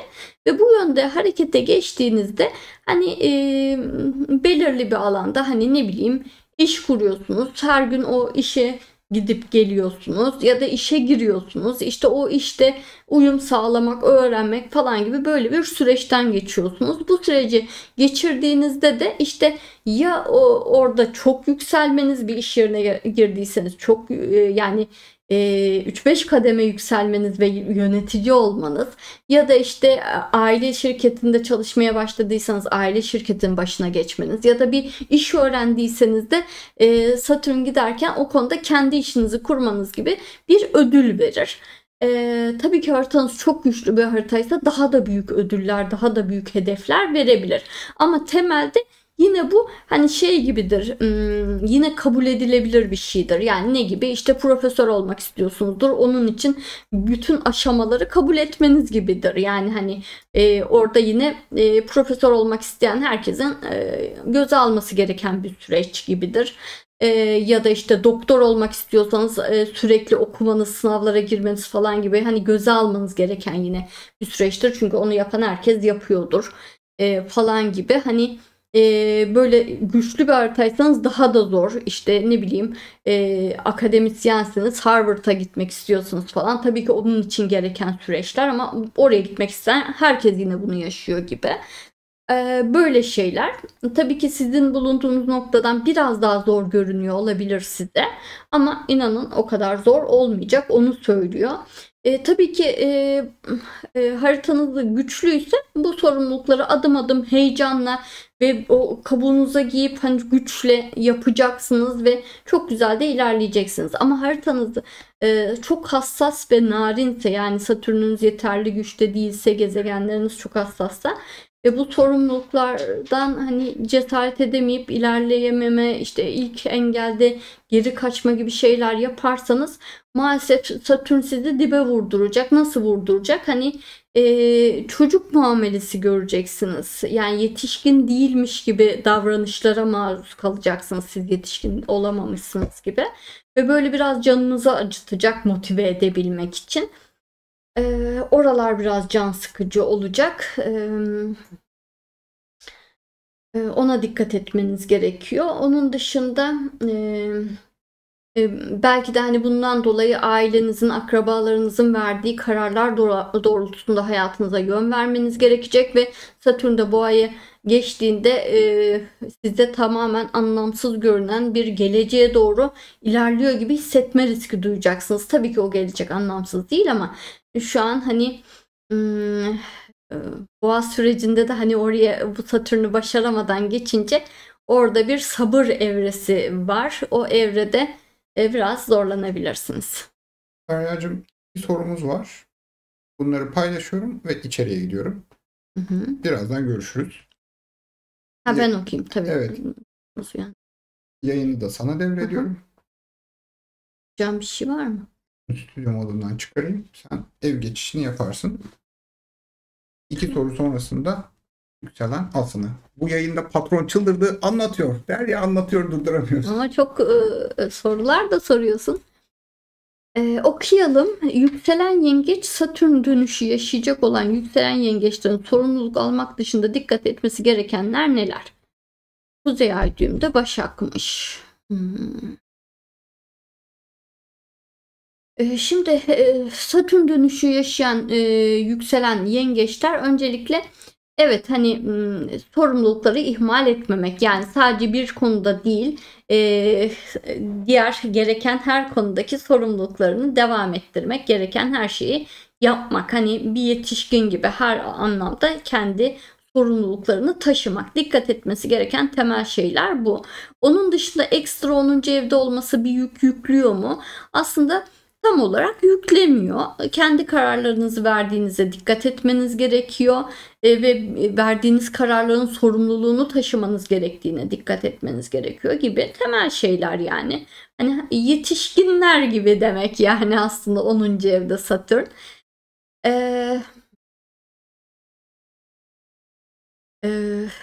Kuzey ay düğüm Başak olduğunuzdaysa tabii ki bu dönem rahat. Güney ay düğüm çünkü Başak'ta, o yüzden balık gibi davranıp hani biraz kaderin akışında ilerlemekte çok fazla sorun yok belki, ama sizin yine de hani bir planlarınız olması gerektiği anlamına geliyor. Yani şu an kader yön verecek olsa da siz temel olarak hani ne bileyim 3 yıllık 5 yıllık süreçte ne yöne gideceksiniz, ne yapacaksınız, bunları dikkat etmek gerekiyor. Ve ilgilendiğiniz ya da sorumluluk aldığınız konularda kendinizi olabildiğince geliştirmeye dikkat etmeniz gerekiyor. Yani haritanızda bir uzmanlaşma ya da çok ilgilendiğiniz alanlarda çok sorumluluk alabilmeniz için çok bilgili olmanız gibi şartlar var haritanızda. Buna dikkat edin diyor. Yükselen yengeç Kuzey ay düğüm Başak. 2 tane Kuzey ay düğüm Başak seçmiş Başar bu arada. Yeni bir kariyer yolculuğumda ürettiğim fikirler ve sunduğum önerilere gereksiz deniyor. Natal Satürn'üm de Koç. Kariyer yolumda bu dönem her şey ittire mi olacak? Aslında aynı iki kişinin de Satürn'ü Koç, Kuzey ay düğümü Başak, aynı nesildenler demek ki. Benzer yaştalar. Ya şöyle, hani tabii ki 10. evde bir Satürn aslında hani düşük bile olsa bir kolaylık, bunu unutmayın. Çünkü hep diyor, deminden beri söylüyorum, Satürn 10'da normal yetişkinlerin taşıması gereken sorumlulukları gösteriyor. Ekstrem bir zorluk vermiyor. Herkesin bu büyüme sürecinde alması gereken sorumlulukları. Büyüdün, okula gidiyorsun, büyüdün, üniversite sınavına giriyorsun, meslek ediniyorsun, işte işe giriyorsun, evleniyorsun. Yani temel sorumluluklar demek. O yüzden çok fazla hani yani düşük olmasına rağmen yine de en rahat edebileceği evlerden birinde, yani Satürn 10. evde natal haritada. Sadece burada hani çevreniz tarafından böyle hep hani işine geleni yapar, istediğini yapar, istemediği şeyleri yapmaz falan gibi bir imajınız olduğunu bilmeniz gerekiyor. Ve hani bundan dolayı belki hayatta işte bazı şeyler çok sıkışıyor, zora giriyor olabilir. Belki buna dikkat etmeniz gerekiyor olabilir. Ama temelde de bu Kuzey ay düğüm Başak zaten hani birazcık emek isteyen bir hayata geldiniz. Başak zor bir burç, Kuzey ay düğüm Başak olmak. Yani hani Başak olmak, hani her konuda iyi olmak zorundasın gibi bir anlama geliyor. Yorucu bir şey yani Kuzey ay düğüm Başak'a gitmek. Bu dönem biraz boş verebiliyorsunuz, biraz salabiliyorsunuz, ama hani asıl o ittire vurgusu, emek vurgusu Kuzey ay düğüm Başak'tan geliyor. Hani sizin temel olarak hani hayatta bir emekle ilerleyeceğinizi, havadan bir şey olmayacağını anlamanız gerekiyor. O yüzden hani bu döneme de ittire ittire demek istiyorsanız evet ittire ittire, ama bundan sonraki dönemde ittire ittire, çünkü siz başa gidiyorsunuz yani. Çok emek vererek, planlayarak, adım adım hayatı yaşamanız gerekiyor. Şimdi Aslan'a geçeceğiz.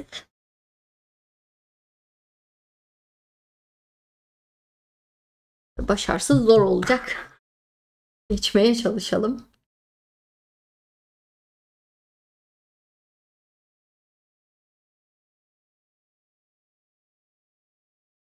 Oldu galiba.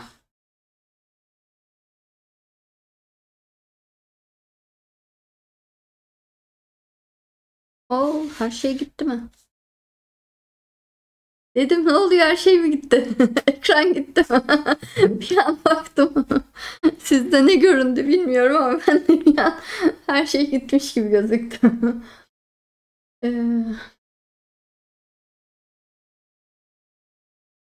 Şimdi öncelikle yükselen aslanlara baktığımızda Satürn ve Neptün Koç burcunda 9. evde olacaklar.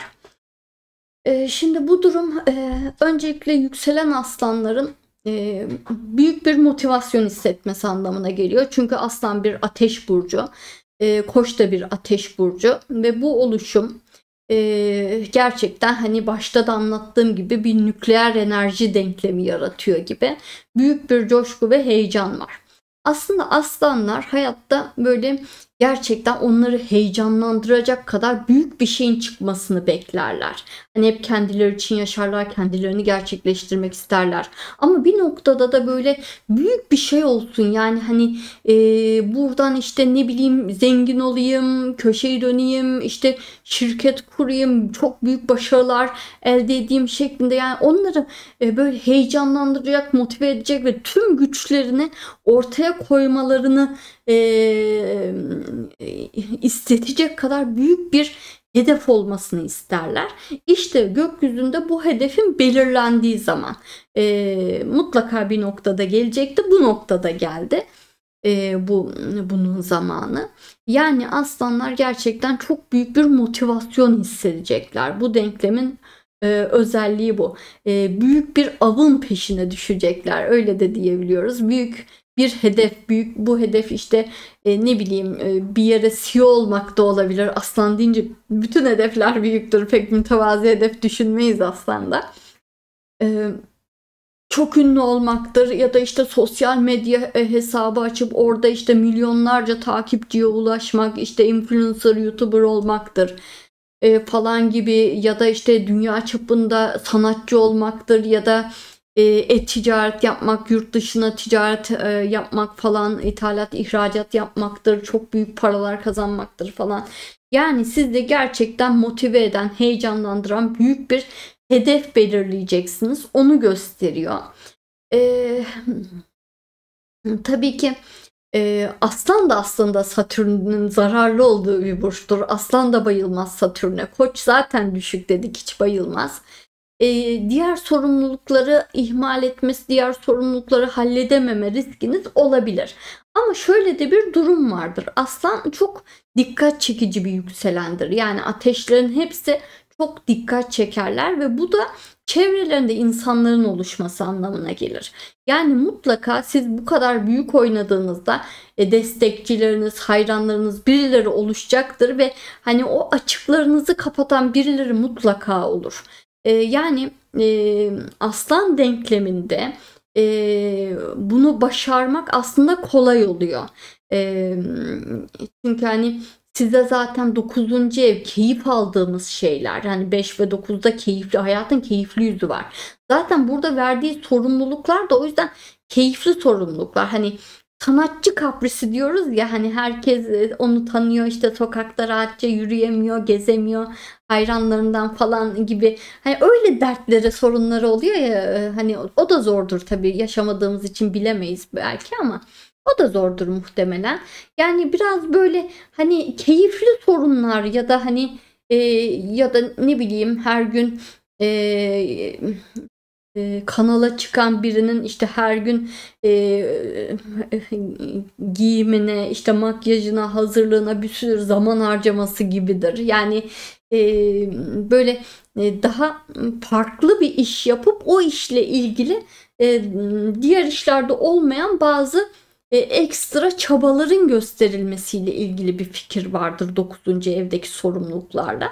Ama orada da o şey isteniyordur yani, hani ne bileyim, bir sanatçının yine bir şarkıyı konserden önce kim bilir kaç kere prova ediyorlar. Bilmiyorum ne kadar ettiklerini, ama hani defalarca o şarkıyı söylüyor. Provada işte ne bileyim defalarca çalışıyor gibi. Hani böyle aslında keyif aldığı bir şeyle ilgili gerçekleştireceği bir sorumluluk fikri var. O yüzden de bu şeyi yapmak çok zor olmayacak.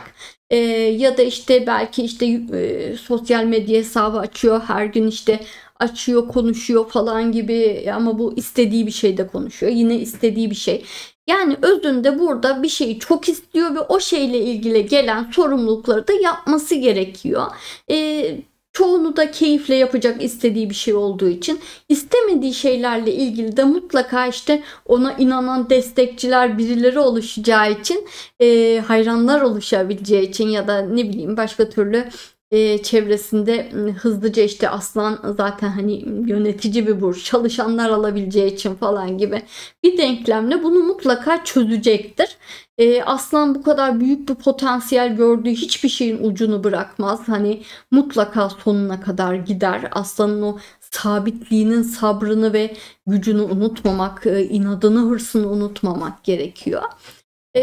Ve bundan dolayı da gerçekten hani hayatta çok büyük oynayacak. Sonra boğa dönemi gelecek. İşte bu inşa ettiği şeyi sağlamlaştırmak ve oturtmak üzerine yine bir 2,5 yıl öyle, yani 5 yıllık büyük bir yoğun mücadele dönemi var aslanın, ama bu toplamda buranın sonucunda büyük bir ödül, yani bundan sonra belki de çalışmasını gerektirmeyecek kadar hayatta büyük bir sıçrayış yapma anlamına geliyor yapabileni için.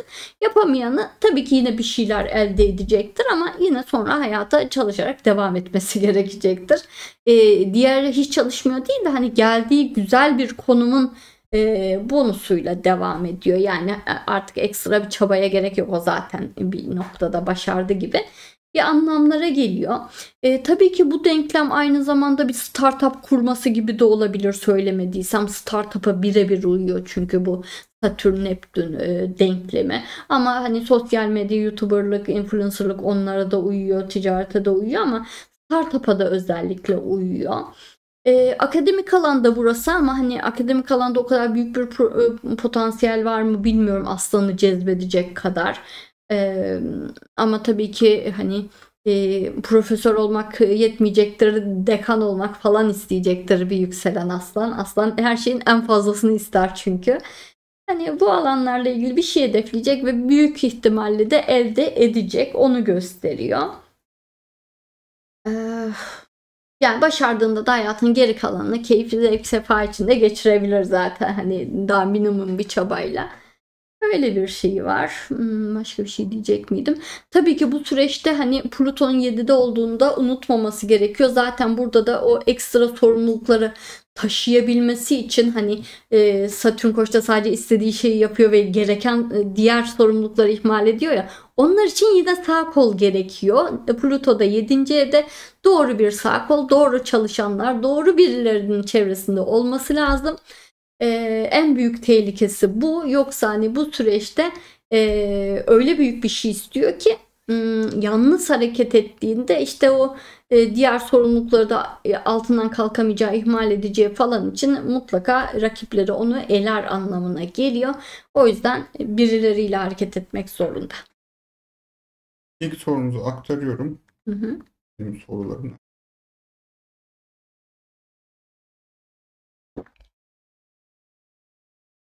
Yükselen aslan, Güney Ay düğümü aslan. Ticaretten hiç anlamıyor ama gene de şirket açmak istiyor. Bu risklere girmeye değer mi? Ortada fol yok, yumurta yok, ürün de yok. Yani aslında Satürn ve Neptün Koç'ta tam da böyle bir şey, yani hani Böyle de çalışabilir yani. Hani bir şeyi çok istiyorsunuz ama ortada fol yok, yumurta yok, ürün yok, hiçbir şey yok. Bu da olabilir. Önemli olan o istek işte. Gerisi her şeyi inşa etmek gerekiyor. Ve ticaretten anlıyorsunuz, anlamıyorsunuz, bu çok mühim değil şu aşamada. Zaten hani Kuzey Ay düğümünüz bile 7. evde. Zaten hani ortaklarla, hani zaten aslan patron olmaya gelmiştir, yani bir şeyi çok iyi bilmenizden öte doğru kişilerle çalışmayı bilmeniz gerekiyor. En iyi patron en iyi çalışanları seçerdir, yani seçendir şeklinde bir denkleminiz var. Yani doğru kişileri seçin, o zaman problem yok der. Farklı bir soru geliyor.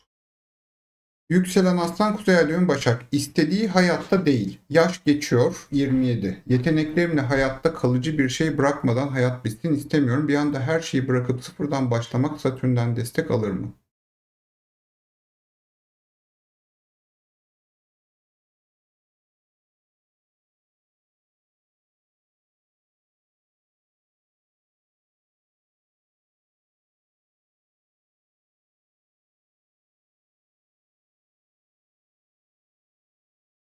Şimdi yükselen aslanlar aslında hani risk alan bir yükselendir. Ateşler riske girer. Ve aslında riske girme dönemi geldi. Risk alınabilir. Sıfırdan başlanabilir. Her şey bırakılabilir. Yani bunu göze almayı içerir yükselen aslan. Çünkü aslana aynı anda hani bir onu idare et, bunu yap demez. Ama Kuzey Ay düğüm Başak olduğunuzda hayatta akıllıca hareket etmek zorundasınızdır. Tamam, bu dönem Kuzey Ay düğüm Balık'ta olduğu için belki yine sıfırdan başlamayı onaylayabilir ama yani yine de Başak'a gitmenin o emek vermek olduğunu, mantıklı hareket etmek, planlı hareket etmek olduğunu unutmamak lazım. Ya hayatta B planınız, yani A planı, yani yaşadığınıza A planı dersek o yolunda gitmiyor ve B'ye geçmek istiyorsanız B planında olabildiğince net olduğundan emin olmanız lazım. Yani ne iş yapacağınızdan, ne kadar sürede yapacağınızdan, ne zaman para kazanacağınızdan, bu süreçte yeterli birikiminiz olup olmadığından falan Başak'a gidiyorsunuz. Yani bunları planlayıp gitmenizde fayda var. Evet, hani daha bir yıl boyunca Kuzey Ay düğüm Balık size hani böyle içinizden geldiği gibi hareket etme konusunda destekleyecek, problem yok ama hani ondan sonrası için, ama hani benim yine de bir mesleğim var, başarısız olursam döner orada çalışır yine para kazanırım, iş bulmam çok zor olmaz gibi şeyler düşünüyorsanız problem yok. Hani şu an sıfırdan başlayabilirsiniz. Evet Derya'cığım. Şimdi yükselen Başaklara geçeceğiz. Yayının başında sorulmuştu. Bu yayın herhalde 4 saat olacak şeklinde. Aslında öyle bir niyetimiz yok. Takipçimiz daha iyi tahmin etmişiz ama. Evet, şu an 1 saat 20 dakika bandındayız ve de daha 6. yükselene yeni geçiyoruz. Ana anlatım ve de her yükselenin anlatım kısımları uzun sürüyor burada. Ve de sevgili takipçilerimiz, hep yayın sonrasında yorum geliyor. Lütfen farklı natal kuzey ay düğümlerinden sorular seçiniz şeklinde. Evet, lütfen farklı natal kuzey ay düğümü olan takipçilerimiz de soru sorsunlar. Çünkü o kadar fazla kuzey ay düğümü Başak aktarıyorum ki yayına, ama hani en çok da onlar soru soruyorlar gibi de bir ikilem yaşıyoruz. Yasemin Cankurt demiş. Başar Bey, lütfen aşkla sorun. Şimdi videonun kapağında bir kadın gladyatör var ve de kan, ter ve gözyaşı yazıyor. Hani biz burada tam o frekansta değiliz. Yani Satürn başka yerlerden sınav yapacak büyük ihtimalle. Ama hatırlatalım, yıllık yorumlarımızda aşk ve de ilişkilerle ilgili ayrı bir kategori var. Dinlemediyseniz 2025 yıllık yorumlarında, hatta video açıklamasında ve sabitlenmiş yorumda direkt tıklayarak o kategoriyle ilgili bilgi alabiliyorsunuz. Özellikle de bizi son aylarda keşfeden takipçilerimiz için bir hatırlatma olması açısından yıllık yorumlarımız gerçekten çok dolular ve her biri 1 saate uzun. 1 saat uzunluğunda. Hazır mıyız Derya'cığım? Evet. Sendeyiz.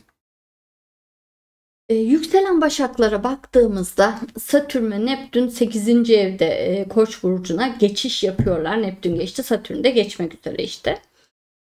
Şimdi tabii ki 8. ev astrolojinin bir diğer zor evi. Bir diğer sıkıntılı evi. O yüzden hani burası da tabii ki pek parlak değil.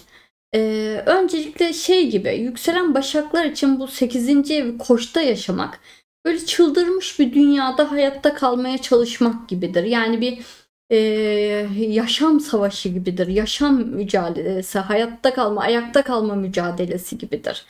Yani yükselen başaklar dünyanın çıldırdığını, herkesin kontrolden çıktığını, saçmaladığını düşünüyorlar, algılıyorlar ve o yüzden hani her koyun kendi bacağından asılır, ben kendimi kurtarmak zorundayım diye baktıkları anlamına geliyor.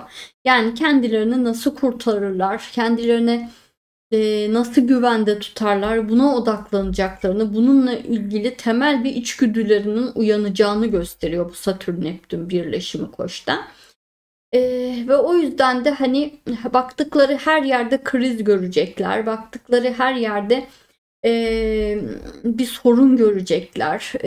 Başak zihniyle, hani Başak olarak bakıp işte eyvah böyle bir şey oldu, kesin şuna sebep olacak, işte kuraklık oldu, kıtlık olacak, işte zaten küresel ısınma var, birkaç yıla şuralar yaşanmaz olur falan gibi. Ne yapsam hayatta, nerelere gitsem de, ne yapsam da, nerede güvende olsam şeklinde kendilerini kurtarma derdine düşecekler görünüyor.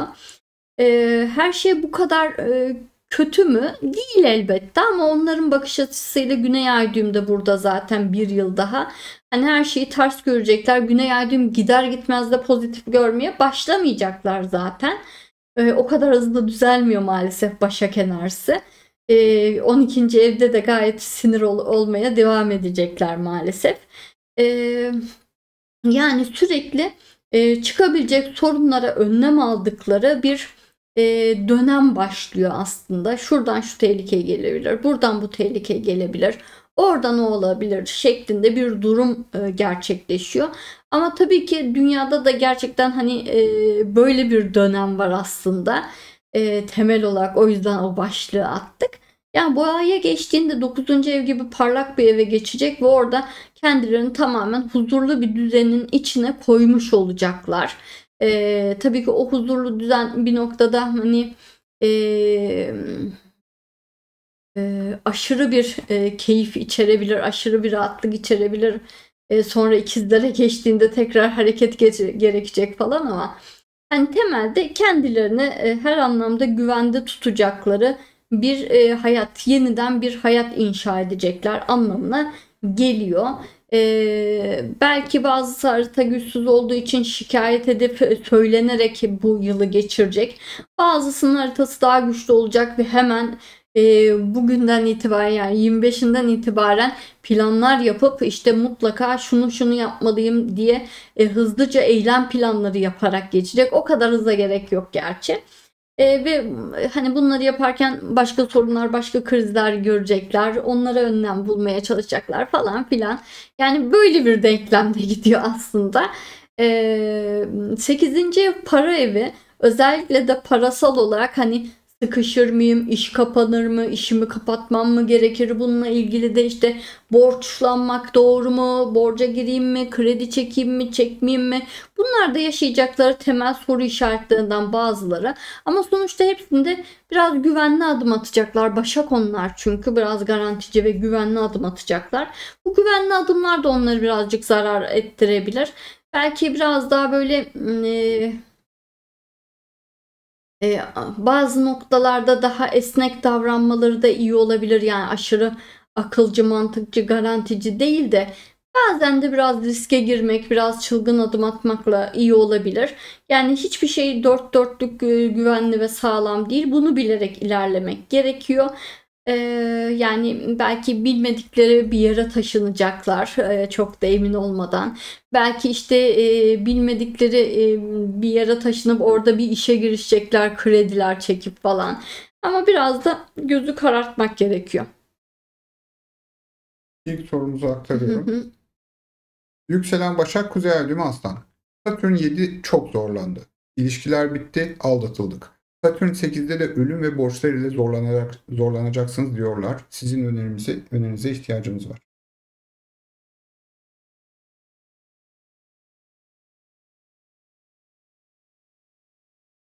Şimdi Satürn 7'nin direkt aldatmak gibi bir misyonu yoktu. Hani çünkü Kuzey Ay düğümüyle gelen bir şey o zararları vermedi. Satürn 7 değil, belki haritanızda, size özgü haritanızda başka bir şey zorlamış olabilir.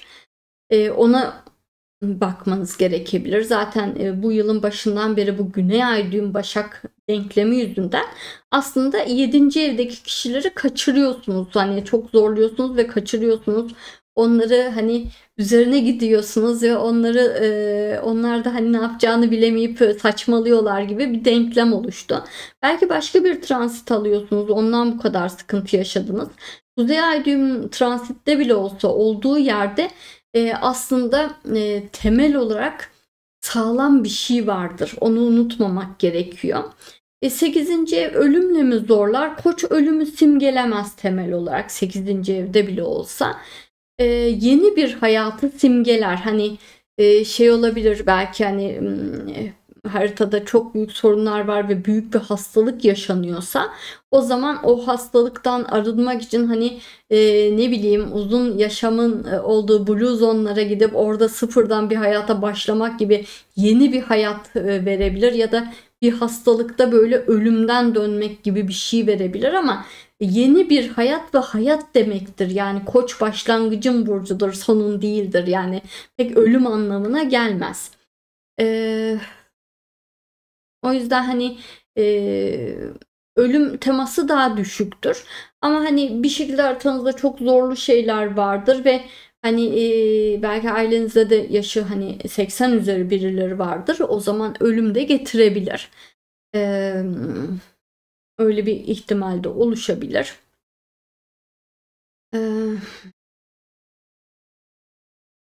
Diğer sorumuza geçelim. Şimdi Kuzey Ay düğüm Aslan olduğunuzda da şey önemli.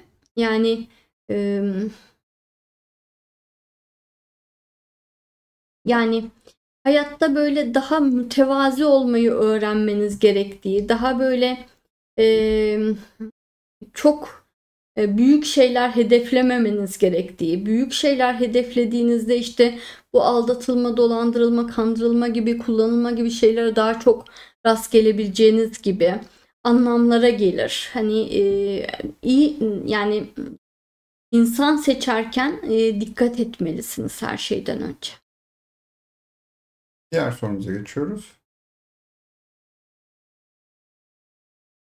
Yükselen Başak, Kuzey Ay düğümü Balıklar. Bu dönemde ev almak için uzun vadeli kredi borç altına girmeleri uygun olur mu? Ne tür yatırımlar yapmaları uygun olur?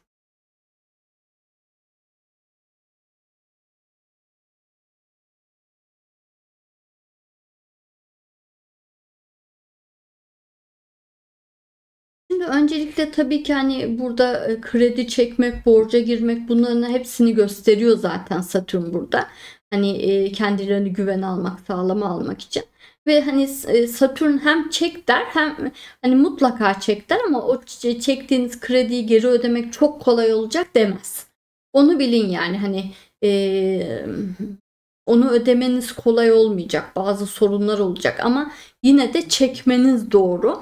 Belki hani piyasalarla ilgili 2,5 yıl belki evler çok değerlenmeyebilir. Yani sadece hani enflasyon kadar, artışı kadar artarak değerini koruyabilir gibi bir şey olacak olabilir. Ya da sizin kazancınızla ilgili bazı sorunlar olacak olabilir. Ama hani sorun çıkacağı halde bunu yap diyor. Hani kolay olacak, mutlaka kredi çek demiyor. Ama kredi çek, zor olacak geri ödemen, ama hani 2,5 yılı zorlanacaksın, yani 3 yıl zorlanacaksın, sonra artık zorlu bir şey olmaktan çıkacak, iyi olacak senin için diyor.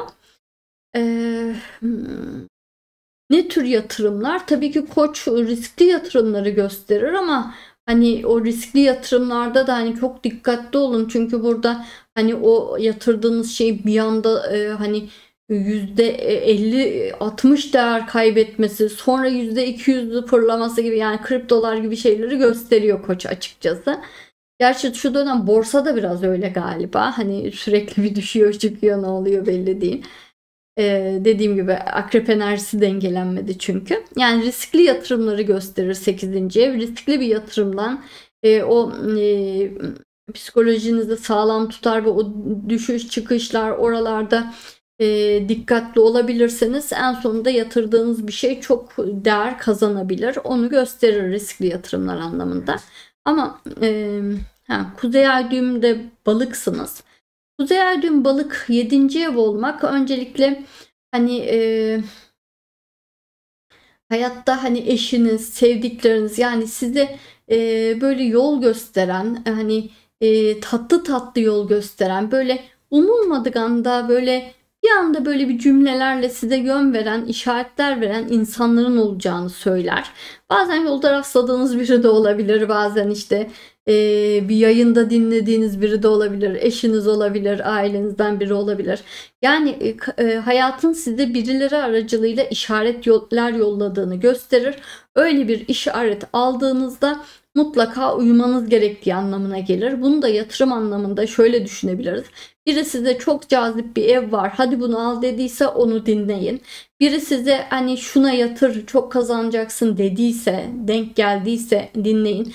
Biri bu düşecek galiba hemen satmak lazım dediyse hemen satın gibi. Yani karşı tarafta birileri hani belki kendilerinden bahsediyor, belki direkt size bir şey söylüyor ama mesaj sürekli geliyor ne olacağına dair. Onu yakalamaya çalışın. Yani yarının postasını alıyorsunuz gibi. Ama o kişi de o pastayı verdiğini bilmiyor yani. O size özgü. Evet Derya'cığım. Şimdi bakıyoruz. Yükselen teraziye geçeceğiz. Sen notlarını okurken ben bazı hatırlatmalarda bulunayım. Canlı yayınımızı takip eden izleyicilerimiz diyorlar ki hype puanı nasıl vereceğiz? Şu an canlı yayın esnasında veremiyorsunuz. Canlı yayın bittikten sonra evet canlı yayında beğen basabiliyorsunuz. Canlı yayın bitip sabit videoya dönüştükten sonra videoyu tekrar açtığınızda beğenmiş olduğunuz için aşağıda yorum sekmesini, yorumu sağa doğru kaydırdığınızda hype ekranı geliyor. Bu nedir? YouTube keşfedilme potansiyeli olan kanalların kendilerini gösterebilmesi için dönem dönem böyle uygulamalar yapıyor. Bir hype sıralama listesi var ama hani ilk yüze girenler arasında bakıyorsunuz orada hani lahmacun tarifi de var. Yani kategoriye göre değil. Bütün astroloji kanalları arasında böyle bir hype yarışması gibi değil. En çok izlenen içerikler arasında kanalların keşfedilmesi için olan bir uygulama. Her hafta 3 videoya hype verebiliyorsunuz. Sonraki haftada yeniden hype verebilir oluyorsunuz.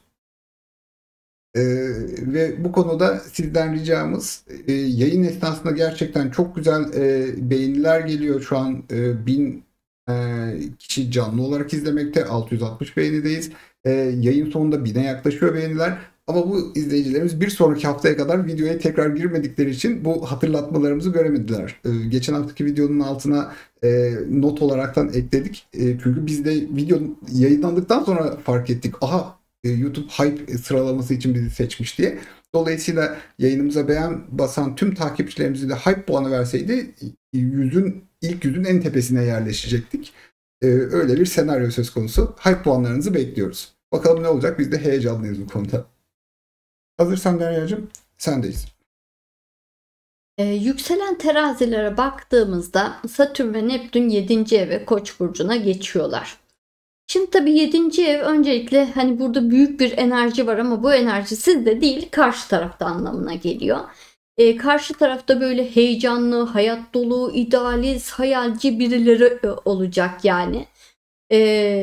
Yeni bir Satürn kişisi de diyebilirsiniz. Ama hani bu mucizevi bir kişi yani büyük bir potansiyel taşıyor ve onu tabii ki böyle çekip çevirip böyle adam edecek olan sizlersiniz. O böyle çılgın savrulan bir ateş yani. Hani kontrol altına alıp nükleer bir enerji yani kontrol altına alıp kullanılabilir hale getirmeniz gerekiyor gibi bir anlama geliyor. Tabii ki evlisinizdir, ortağınız vardır. Bu denklem o kişileri büyük bir hayalle ve idealle dolacakları şekilde onları da gösterebilir. Ya da işte tamamen ayrı birini de gösterebilir. Çocuğunuzu da gösterebilir. Yani yeni bir Satürn kişiniz var. 5. evde Satürn kişinizi bulduysanız bu yine aynı kişidir. İşte şu an şimdi de potansiyelini gerçekleştirecektir. Ya da işte o kişiyle evlenmişsinizdir. Burada çocuğunuz geliyordur ve onunla ilgilenmeniz çok önemlidir falan gibi. Yani yeni doğum yapacak ve bu çocuğunuz olacak da olabilir. Her şey mümkün. burada çok önemli biri var. Tabii ki bekarsanız bu evlenebileceğiniz kişiye de dönüşebiliyor. Ama her şeyden önce bu evlilikten de öte bu kişide büyük bir potansiyel var. Yani bu potansiyel büyük bir başarı anlamında da olabilir. Sizi çok mutlu etmesi anlamında da olabilir. Her türlü olabilir ama Satürn yani yine de bir kariyerle işle güçle bir alakası var sanki gibi görünüyor. Belki de yani ne bileyim çok büyük bir potansiyeli var. İşte siz de desteklediniz, iş kurdu falan. Siz de sonra orada yönetici oluyorsunuz falan gibi bir şey de olabilir. Ve evleniyorsunuz gibi. Hepsi bir arada da olabilir. Yani karşıda böyle atom karınca gibi, enerji bombası gibi birileri var.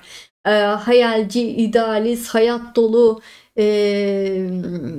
dinamik, yerinde duramıyor falan öyle birileri var.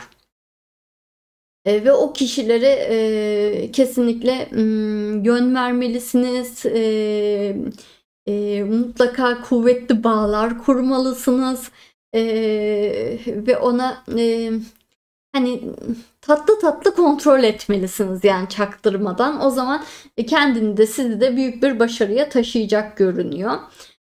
Ama tabii ki tam tersi bir senaryo da olabilir haritanız gereğiyle.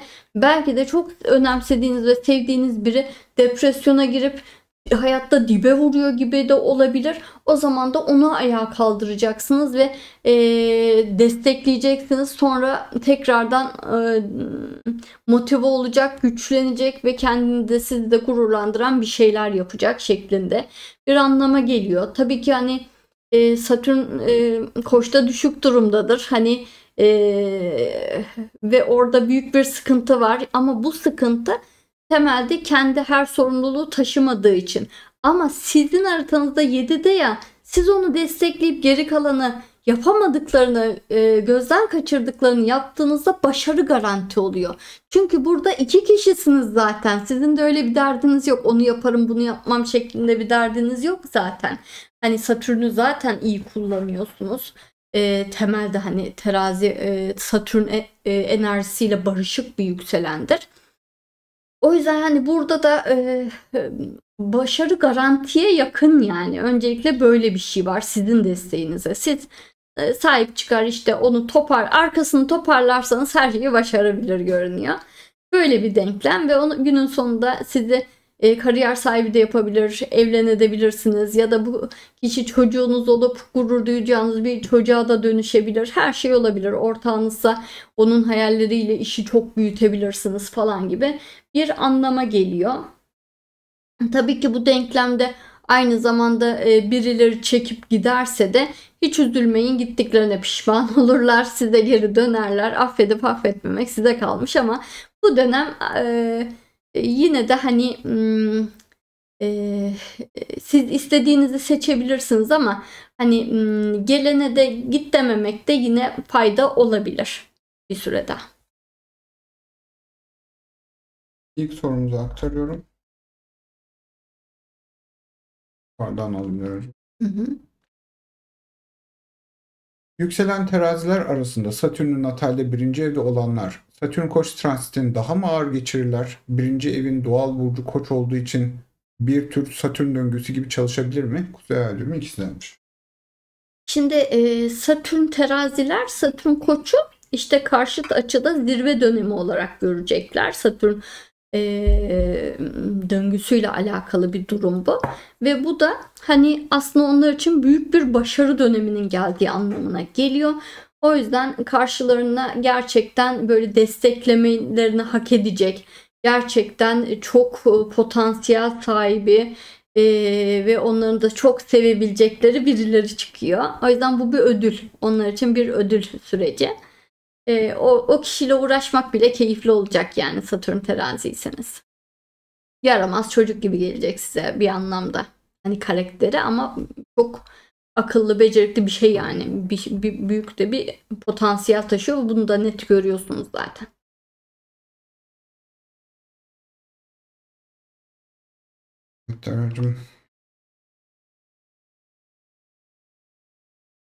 Aktarıyorum. Yükselen terazi Kuzey Ay düğümü yengeç. Böyle mucizevi biri tanıdık ama ilişki geliştirmek çok zor ve imkansız geliyor. Bu kişiyi nasıl ayırt edeceğiz? Tam işte imkansız gelmesi Neptün'den. O kişi, siz tanımışsınız direkt o kişi. Ona odaklanın. Başlangıçta arkadaş olarak odaklanırsınız. Sohbet açarsınız. Yani siz ilişki uzmanısınız zaten. Direkt aşkı ya da özel ilişki hedeflemeden direkt onunla bağ kurmaya odaklanın. O gerisi gelecek zaten. Yani zaten çözersiniz. Kuzey ay düğüm yengeç. Kuzey ay düğüm yengeç olunca kalbinizin sesini dinlemeniz çok önemli. Zaten siz doğru kişiyi bulmuşsunuz. Kesinlikle vazgeçmek yok. Zaten kalbiniz doğru dediyse mantığınızı dinlemek yok. Evet Derya'cığım. Şimdi yükselen akrebe geçiş yapacağız.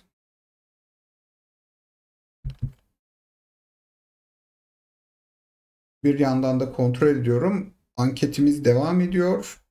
Kanal üyelerinin oy verebildiği bu ankette sabit yıldızların kişisel haritalarda uygulanmasına örnekler adlı başlığımız %39'a düştü yayın esnasında. Ve de bir taraftan verilen oylarla serbest soru cevap seçeneği yükselmekte, %23'e ulaştı. Yarına kadar oy verip yayını değiştirebilirler mi? Bakalım, göreceğiz. Çünkü üyelerimiz diyorlar yahu serbest soru cevap seçeneği aylardır orada ama iyi de oy alıyor ama hep başkasını seçiyoruz. Ama hani anketi neticede üyelerimiz kendileri oy vererek belirliyorlar. Biz de onun sonucuna göre hareket ediyoruz. YouTube'un katıl özelliği bizim ek astroloji içerikleri üretmemize destek olmasını sağlıyor izleyicilerimizin. Ve her ay farklı bir konu seçerek ilerliyoruz ve bunu anketle belirliyoruz. Kanal üyesi olunca ki çok makul bir bardak çay parasına fixledik açıkçası, ki yani daha pahalıya da bulabilirsiniz Türkiye'nin başka yerlerinde çayı. Bu nasıl diyeyim, astroloji bilgilerinin nasıl uygulandığını gördüğünüz bir yer oluyor. Yani bunu bir eğitim olarak düşünmemelisiniz çünkü hani astroloji eğitimi yüzlerce saat sürüyor ve aylara yayılıyor. Dolayısıyla bunu eğer kendi kendinize öğreniyorsanız, bir yerden eğitim aldıysanız, eğitim almaya devam ediyorsanız bir mini atölye çalışması olarak değerlendirebilirsiniz. Hazır mıyız Derya'cığım? Sendeyiz. Yükselen akreplere baktığımızda Satürn ve Neptün 6. evlerine geçiş yapıyor. Neptün geçti, Satürn de geçmek üzere. Şimdi tabii ki normalde 6. ev 3. zor evi, baştan beri ilerliyoruz ya, 12 zor, 12 en zor, 8 büyük bir sorun, 6 da başka türlü bir sorun. Yani 6. evde zor bir evdir, yorucu bir evdir, emek isteyen bir evdir gibi. Ama sonuç olarak akrep yükselen Mars yönetiminde bir burçtur. Yöneticisi Mars'tır ve Koç da Mars yönetiminde bir burçtur. O yüzden yükselen akrebe 6. ev ve Koç denklemi aslında zor gelmez. O yüzden bu denklem akrebi çok yoracak ya da zorlayacak bir denklem değil öncelikle. Hani 6. ev olmasına rağmen yükselen akrepler için bu denklem coşturucu, enerji verici, heyecanlandırıcı bir süreç olacak. Konu hastalık bile olsa. Öncelikle tabii ki işle ilgili ya işte kendi istedikleri yönde ilerleyen bir hayat denklemleri varsa o zaman o yönde önlerini biraz açılacağı ya da işte onları heyecanlandıran bir ışık belireceği, bir fırsat, bir iş güç, bir şey belireceği ve işe dört elle sarılacaklarını, böyle gece gündüz yemeden içmeden çalışacaklarını falan gösteriyor. Ama bunu kendi içlerinden gelerek ve büyük bir azimle yapacaklar. Tabii ki bunu yaparken diğer sorumlulukları ihmal etmemek gerekiyor ama akrep genelde hani sorumluluk ihmal ederek bilinen bir yükselen burç değil, haritasında çok büyük bir sorun yoksa. Ama yine de dikkat etmekte fayda var. Yani bu şeye kaptırmışken diğer şeylerin işleyip işlemediğini bir kontrol etmekte fayda var. Belki de hayat onlara başka yönler gösteriyordu ve bir anda niye o yönleri gösterdiğini fark edecekler ve bir anda kaderin gösterdiği doğrultuda bir şey seçip belki onunla ilgili heyecan dolup aynı şekilde böyle yemeden içmeden gece gündüz çalışma ve büyük bir heyecan ve hırsa kapılacaklar. O da söz konusu olabilir. Yani işle ilgili çok heyecanlı, hırslı, yoğun bir dönem, hayatlarını böyle işe adadıkları bir dönem şeklinde yaşanacak burası görünüyor. Aynı şekilde burası tabii ki bir hastalıkla ilgili de olabilir. Belki işi gücü her şeyi oturtmuş bir yükselen akrep için belki de burası işte sağlığıyla ilgili yaşanacak bazı sorunlar anlamına gelebilir ama bu bile negatif olmayacak. Bu sefer de öncelikle sağlığına kavuşmak, sonrasında da full sağlıkta olmak, gençleşmek, mükemmel bir vücuda sahip olmak falan gibi böyle bir hırsa ve motivasyona kapılacaklar o hastalıkla uğraşırken. Bir anda bu motivasyonda ve hırsla bulacaklar ve hani tepeden tırnağa böyle bütün hayatlarını işte yemelerinden, işte uyumalarından, çalışmalarından her şeylerini değiştirecekleri bir şeye doğru ilerleyecekler olabilir. Yani hayat böyle bir anda depar atıyorlar sanki. Bir anda çok hızlanıyor. Böyle sakin, dingin böyle ilerlerken balıkta bir anda böyle hani akarsuda böyle sakin sakin giderken birden böyle sanki karşılarına böyle raftingde heyecanlı bir dönemeç, ufak ufak şelaleler çıkıyormuş gibi bir heyecan ve hız başlıyor hayatta. Akrep de hızlı ve heyecanlı sever. O yüzden bu onlara ilaç gibi gelecek, yani kötü gelmeyecek. İlk sorumuzu aktarıyorum. Hı. Yükselen akrep kuzey ay düğümü aslan biri olarak. Natalde Satürn koçuncu 6. evde. Satürn koç 6. evde. Evet, koçuncu diye bir şey yok. İlk Satürn döngüsünü yaşayacağımız bu jenerasyona kariyer hayatı ile ilgili tavsiyeleriniz. Hı. Şimdi tabii Satürn Koç ve 6 görüyorsa yükselen akrepler zaten işte hayatta sürekli böyle kendinizi meşgul ettiğiniz, yoğun bir şekilde uğraştığınız bazı konular vardır. Öncelikle öyle hani zaten çok yoğun bir gündeminiz vardır ve o yoğun şeyi de kendiniz belirliyorsunuzdur.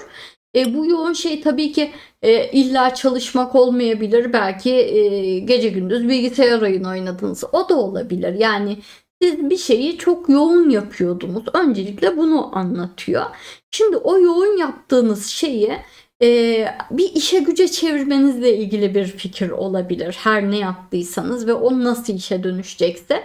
Bununla ilgili bir fikir verme ihtimali var. Çünkü zaten Satürn de 5'i bitiriyor olacak. Hobilerinizi işe çevirme. Şimdi o hobinizi işe çevirdiniz. Ödülünüzü aldınız ve sonrasında da şimdi o işe çevirdiğiniz hobinizi gece gündüz deli gibi yapıp o şeyde çok iyi olup çok hırslanmak ve en iyi noktaya gelmek üzere uğraşmanız gibi bir denklem anlamına gelebilir. Ve zaten siz Kuzey Ay düğüm aslan biri olarak şeyi de önemli. Siz zaten hayatta aslında ne istediğinizi, ne yapmak istediğinizi zaten biliyordunuz. Hem Satürn Koç hem Kuzey Ay düğüm aslan. O şeyi artık hani hayatta öyle bir noktaya geldi ki o şey dışında bir şey yapmak anlamlı gelmiyor. Boşa kürek sallamak gibi geliyor. Şimdi o yüzden 4.50 böyle bir şeye sarılmanız lazım ve bunu kendiniz için size iyi hissettirdiği için yapmanız lazım dediği bir şey var. Yani günlük hayatınızın %80'ini doldurmanız gereken, %80'ini o şeyle doldurmanız gereken bir konu var. Ve o şeyle doldurun diyor.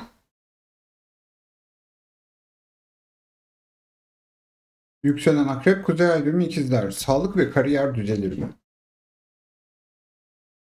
Her ikisi de düzelecek işte bu Satürn Koç'la.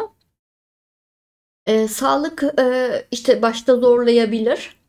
Ama sonra o kadar bir şekilde bıçak kemiğe mi dayanıyor, canınıza takma ediyor, kendinize mi yakıştıramıyorsunuz? O yükselen akrebin hani Mars yönetiminde çok güçlü ya, irade gücü demek. O irade gücüyle büyük bir sağlık dönüşümü geçiriyorsunuz.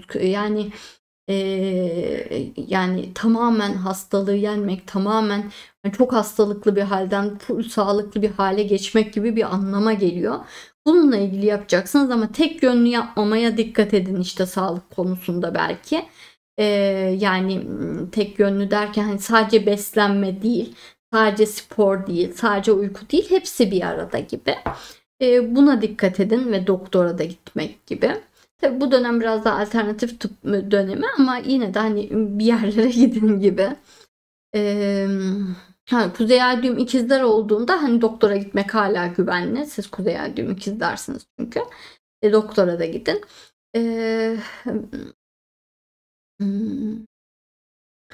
Kuzey ay düğüm ikizler olduğunuzda şeyi unutmamanız gerekiyor yalnız. Hani hayatta biraz çılgınca ilerlediğinizde, biraz fazla riske girdiğinizde gösteriyor. Biraz daha akıllı mantıklı hareket etmeniz gerekiyor. O kadar fazla riske girmemeniz gerekiyor. Buna dikkat ettiğinizde daha kolay düzelecek kariyer ve sağlık. Hani çok fazla riske girdiğiniz için bunlar biraz sallanıyor olabilir zaten şu an. Yoksa akrep bayağı toparlamaya başladı kendini yani. Evet Derya'cığım, şimdi yükselen yaya geçiş yapacağız.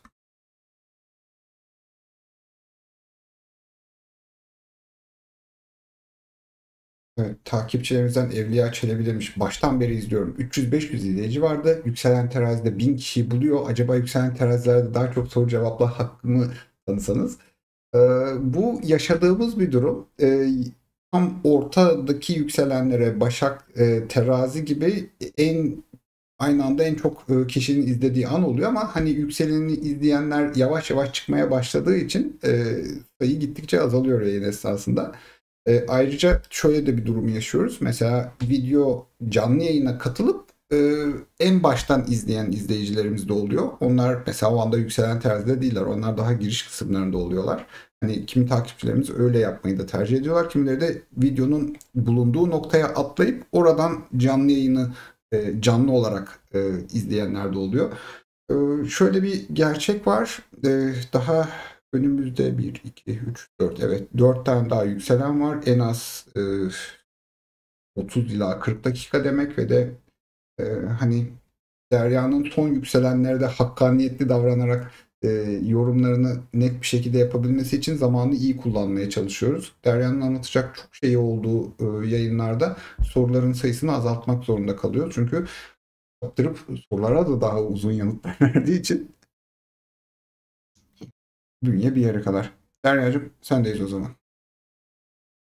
Yükselen yaylara baktığımızda Satürn ve Neptün 5. eve geçiyor. Şimdi 5. ev astrolojinin en güzel evidir aslında. Çünkü tamamen keyifle doludur. Orada keyifsiz, negatif hiçbir şey yoktur. Hayatın gülümseyen yüzü gibidir 5. ev. Ve Koç gibi bir burç olması da ayrı güzeldir. Çünkü biz ona bebek burç diyoruz ve hani bir çocuğun gözleriyle dünyayı görmek gibi, hayatın keyifli yönlerine bir çocuğun gözleriyle bakmak gibi. Yani o yüzden zaten yükselen yaylar hayata heyecanla bakar, umutla bakar. Yapmak istedikleri pek çok şey vardır. Yani o hobiye de gitsin, bu hobiye de gitsin, bunu da denesin, onu da yapsın, gezsin, tozsun, görsün. Yani hayata karşı heyecanı hiç bitmez.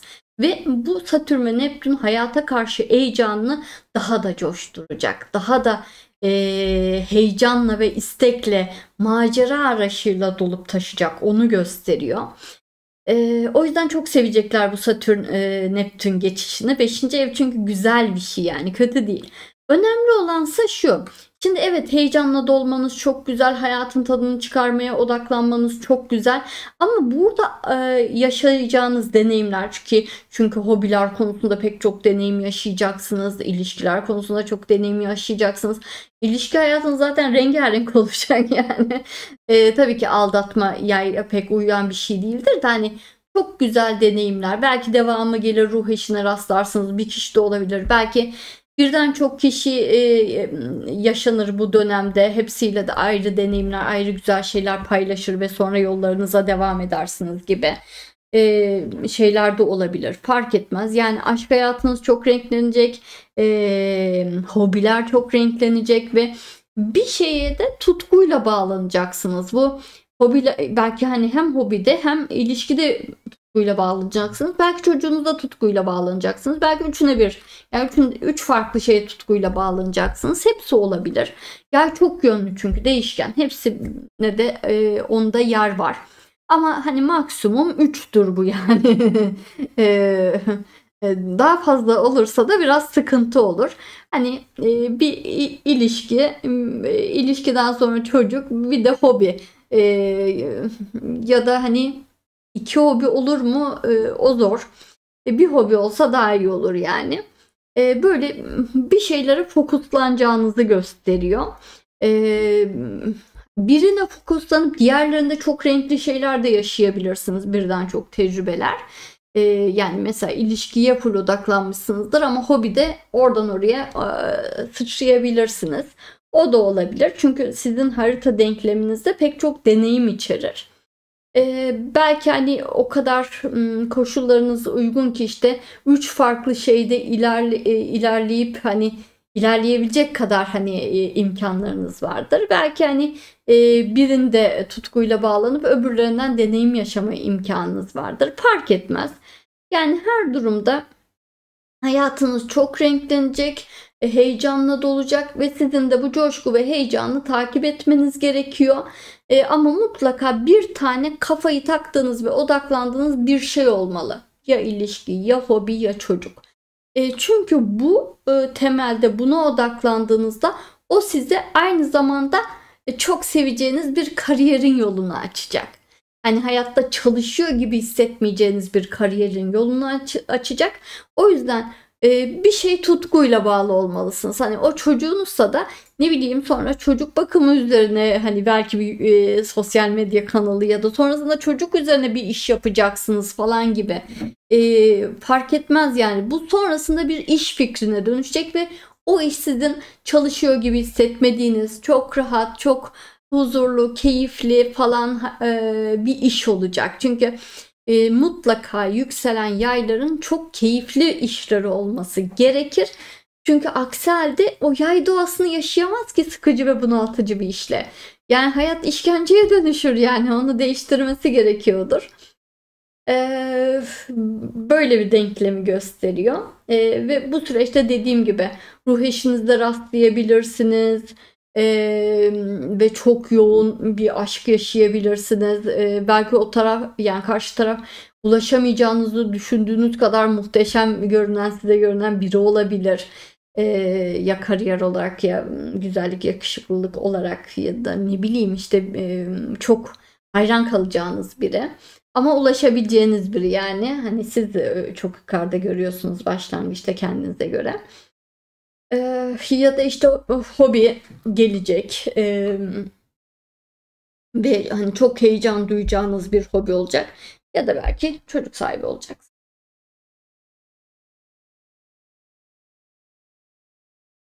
Soru var mı? Var Derya'cığım. Arıyorum. Yani çok güzel sorular var. Çok fazla sorular var ama yayınımızı makul saatler içerisinde tamamlayabilmek için seçim yapmaya çalışıyoruz. Yükselen yay, kuzey ay düğümü oğlak. Her şeyi ertelediğim bir dönemdeyim. Satürn önümüzdeki 3 yıllık dönemde kaderimizi nasıl etkiler? Satürn 3. ev balık bitti, 4. ev koça geçiyor. Daha farklı evden geçiyorlar.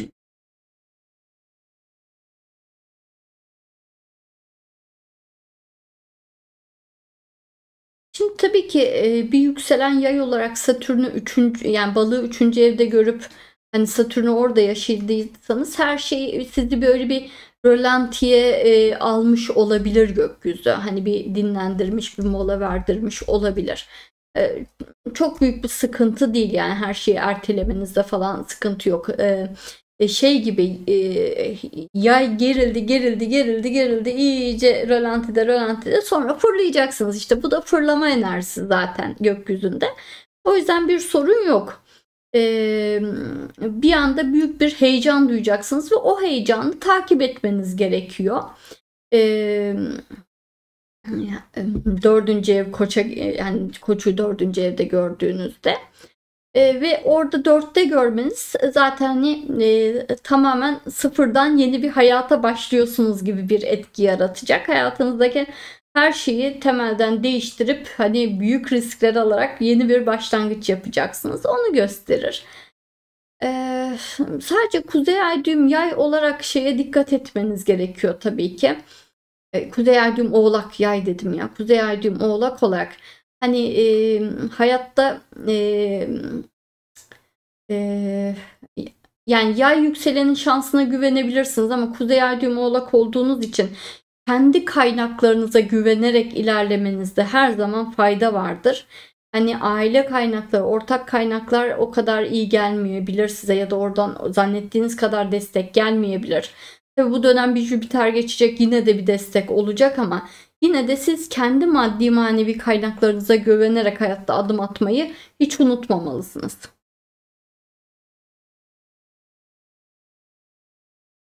Diğer sorumuza geçiyorum. İlişkiler konusuna değindin mi Derya'cığım? Yani ilişkilere değindim ama yeni biri şeklinde anlattım ama uzun süreli ilişki Evet. neyse soru gelmiş, güzel. Güneş yükselen yay ve kuzey ay düğümü, bir dakika, yükselen yay, kuzey ay düğümü koç, Satürn uzun ilişkisi olanlara evlilik getirir mi?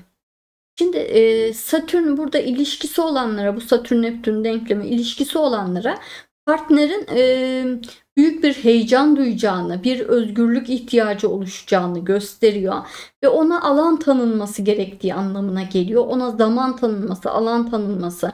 Eğer ayak uydurabileceğiniz bir şeyse sizin de ayak uydurup onu coşturmanızın doğru olacağını, hani motive etmeniz, başarırsın, yaparsın, halledersin, harika bir fikir, sana güveniyorum. Hani o yay coşkusunu ve o yay sihrini geçirmeniz gerekiyor. O zaman işte çok büyük bir başarıya doğru gidecek ve aynı zamanda o başarı ve sizin motivasyonunuz onun için vazgeçilmez olmanız anlamına geldiği için de evliliğe doğru gidecek zaten ilişki. Onu gösteriyor. Ama hani Satürn ve Neptün burada direkt evlilik anlamına gelmiyor. Hani orada ilişkinin daha da böyle kaynaşması anlamına geliyor ama doğru davranamazsanız da ayrılık ve kendi yoluna gitmesi anlamına geliyor. Çünkü hani ona sevgiliyken iyi ama onun hayalleri ve idealleri oluştuğunda sorun çıkarıyorsanız o zaman işte sizden kaçmaya başlayacak anlamına geliyor. Buna dikkat etmek lazım. Dışında bir şey diyecek miydim?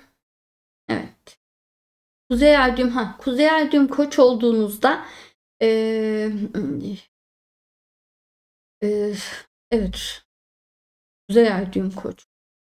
Tabii ki Kuzey ay düğüm koç olmanız normalde hani koç daha böyle ilişkilere gelmemiş deriz. Yani biz hani daha bireysel olma, kendi için bir şeyler yapma falan gibi bir şeylere gelmiş deriz. Ve o yüzden hani ilişkide bu karşı tarafın hayallerinin olması ve özgürlük, bağımsızlık ihtiyacı çok daha vurgulu hale geliyor. Ama bunu böyle olmasının bir sebebi de sizin de aslında kendiniz için bir şeyler yapmanız için ilişkide hani bir boşluk oluşup size bir alan açıldığı anlamına geliyor. Yani o partnerin yoğunluğunu sizin de kendiniz için bir şeyler yapmanız gerektiği ile ilgili bir işaret olarak algılamalı ve mutlaka bir hobiye başlamalısınız. Ama hani böyle tutkuyla isteyeceğiniz bir hobiye, yani öylesine bir şeye değil. Evet Derya'cığım. Ee, Yayına başladığınızda Satürn balıktaydı, bitirdiğinizde koçta olacak sanırım. Zaten biraz ona göre yapmaya çalışıyoruz. Başka Şimdi soru var mı? Oğlağa mı geçiyoruz? Oğlağa geçeceğiz. Evet dememizi yapalım. Şimdi hatırlatmalar: canlı yayın esnasında hype puanı kullanamazsınız. Bu yayın bittikten sonra, sabit videoya dönüştükten sonra videoyu tekrar açtığınızda yorum kısmını telefonda yana kaydırdığınızda hype sekmesi çıkıyor. Oradan puan kullanabiliyorsunuz. Ve ücretsiz bir şekilde puan kullanabiliyorsunuz. Bunu hatırlattık. Bir takipçimiz demiş ki DA isimli, benim bir önerim var. Soruları buradan değil de Slido gibi bir araç üzerinden alırsanız daha güzel olur. En başta ankette yaparsanız hangi burcu kaç kişi dinliyor? Şimdi bu, hani biz canlı yayın yapmasaydık mantıklı olurdu. Hani biz formatımızla ilgili denemeler yapıyoruz. Bunu takipçilerimiz çok iyi bilirler. Ama şunu unutmayın. Şu an bir fırsat eşitliği var. Canlı yayını izleyen takipçiler, herkes soru sorabiliyor ve yerine göre, şansa dayalı olarak, yerine göre yakalayabildiğimiz kadarıyla herkese faydalı olacak şekilde soruyu sorabilenler arasından. Öbür türlü olsa hani bir hani dergiye dönüşürüz. Bize mektuplar gönderiliyor ve onların arasından seçim yapıp bir tanesini uyguluyoruz şeklinde. Hani biz YouTube platformunda bu yayınları yaptığımız için bu platformun sunduğu özellikleri kullanmayı tercih ediyoruz. Bir takipçimiz Lena da demiş ki ChatGPT bana yıllardır yay bildiğim yükselenimin oğlak olduğunu söyledi. Sebebi de astrologların 2 ya da 3 saatlik dilimlerle genelleme yapmasından kaynaklıymış. Valla hani geniş dil modellerinden hani matematik hesaplama üzerine eğitilmemiş olabiliyor ve onların hani net bir tarih veri tabanından çekip söylemiyor. Onun bazı metinlerde öyleyse size de onu yapıştırıveriyor. Yani yıla bakmadan da yapıştırabilir. Mevsime bakmadan da size yükseleni yapıştırabilir. Yani e, ne yazık ki hani haritanızı bir internet sitesi ya da mobil uygulama üzerinden hesaplamanız gerekir. Geniş dil modellerine, ChatGPT'lere, Gemini'lere bu konuda güvenemezsiniz. Hazır mıyız hocam? Hazır. Sendeyiz. Yükselen oğlaklara baktığımızda Satürn ve Neptün 4. evlerine geçecek görünüyor. Öncelikle tabii ki bu durum yükselen oğlaklar için büyük bir fark. Çünkü Satürn onların yönetici gezegeni ve hep anlatmaya çalıştığım ilk 3 evdeyken çok az enerji veriyor. Hatta gittikçe sıfıra doğru düşüyor enerji. O yüzden de yükselen oğlaklar hayatta çok sıkıştılar, durdular, ne yapacaklarını bilemez bir hale geldiler aslında. Yönlerini kaybettiler. Çünkü var olan yön tamamen hani önceden planladıkları yön tamamen tıkandı aslında. Onu gösteriyor. Ama Koça geçişiyle beraber ister IC aksına değsin ister değmesin büyük bir fark oluşacak. Normalde Satürn 4. ev aslında Satürn'ün en sevmediği evlerden biridir. Ama yükselen oğlak olunca durum değişiyor. Çünkü oğlak çok çalışkan ve oğlaklar hedeflerini çok küçükken seçerler ya da çok öncesinde seçerler. Yani ya da şöyle diyelim 20 yıl sonra ulaşacakları bir yere hedeflerler. Mesela 20 yıllık hedef ve plan yaparlar gibi. Şimdi de onun zamanının geldiğini gösteriyor. Yani yükselen oğlaklar için hedef seçme zamanı. Ve tabii ki çok büyük hedefler seçecekler. Gerçekten zirveye oynayacaklar bu Satürn-Neptün denklemi nedeniyle. Ve bu kadar hani yükselen oğlak gerçekçi niye bu kadar çılgın bir hedef seçiyor diyorsunuz. Çünkü seçtiği hedef hani 10-20 yıl içinde ulaşacağı bir hedef. Çılgınca yarın ulaşacağım, bir yıla ulaşacağım dediği bir hedef değil. Büyük bir hedef ve zaman planı koyarak çizdiği bir hedef olacak. Işığı görecek ve takip edecek. Tabii ki 20 yıl boyunca boşa kürek sallayıp ya da 10 yıl boşa uğraşıp sonra bir yere gelmiyor. Adım adım her yıl yükselecek artık. Artık çıkış başladı yani hani bitti. Merdiveni buldu. Başarı merdivenini buldu yükselen oğlak bu Satürn'e bulacak. Ve onu adım adım tırmanacak yani. Onu gösteriyor. O yüzden 4. evde olmasına rağmen yükselen oğlaklar bu Satürn Neptün durumunu çok sevecekler. Ve artık hayattaki o belirsizlikler kaybolacak. Hedeflerini bulacaklar. Büyük bir hayal ve ideal oluşacak ve o sayede de büyük bir motivasyonla dolacaklar. Zaten yükselen oğlak motivasyonunu, hedefini bulduysa, yani hedefini bulduysa büyük bir motivasyonla dolar ve ondan sonra ne sorumluluk aksatır, ne şikayet eder, ne engellere aldırır, hiçbir şeye de aldırmaz, yoluna devam eder. O yüzden de yine başarılı olacağı garantiye yakın bir hedef seçecek ve adım adım hani oğlak doğası nedeniyle adım adım ilerleyecek. Ama çıkış başladığı için de çok mutlu olacak. Çünkü artık o rölanti dönemi nihayet bitiyor. Yani depresyonlardan depresyon beğendirdi yani yükselen oğlaklara gökyüzü. O yüzden bu geçiş en çok onlar için büyük bir müjde. Ve hani yükselen oğlak için kariyer, saygınlık, itibar çok önemlidir. Tabii ki bu seçtikleri hedefte de büyük bir saygınlık ve itibar olacak. Çok iddialı bir kariyer yolu seçiyorlar. Bu kariyer yolu aslında hani daha çok yeni ya da daha çok hani orada çok da büyük başarılar yok ya da ulaşabilen yok şeklinde bir şey seçiyorlar ama onların başarabileceği bir şeyi seçiyorlar. O yüzden de ayrı bir güzel olacak. Tabii ki bu hedef nedeniyle hayatta pek çok şey değiştirmeleri gerekebilir. Belki sıfırdan bir yerde başlangıç yapmaları yani taşınmaları, ülke değiştirmeleri gibi şeyler söz konusu olabilir. Şehir değiştirmeleri. işte bu temeli atarken bir mal alma ya da satma gibi bir temel inşa etmeleri gerekebilir. Hani ne bileyim atıyorum belki bir yerde organik tarıma başlayacaklar ve tüm birikimi gidip orada buna başlamak üzere yatırıyor olabilirler gibi. Bir önemli değişikliklerinde olması gerekecek. Bu önemli değişiklikleri eğer güçlü bir Satürn güçlü bir haritaları varsa hemen yapmaya başlayacaklar. Hani bu yaz itibariyle somut adımlar başlayacak. Ama o kadar içini dolduramıyorsa ya da daha yaşları küçükse 2026 ile bu adımları atmaya başlayacaklar. Evet.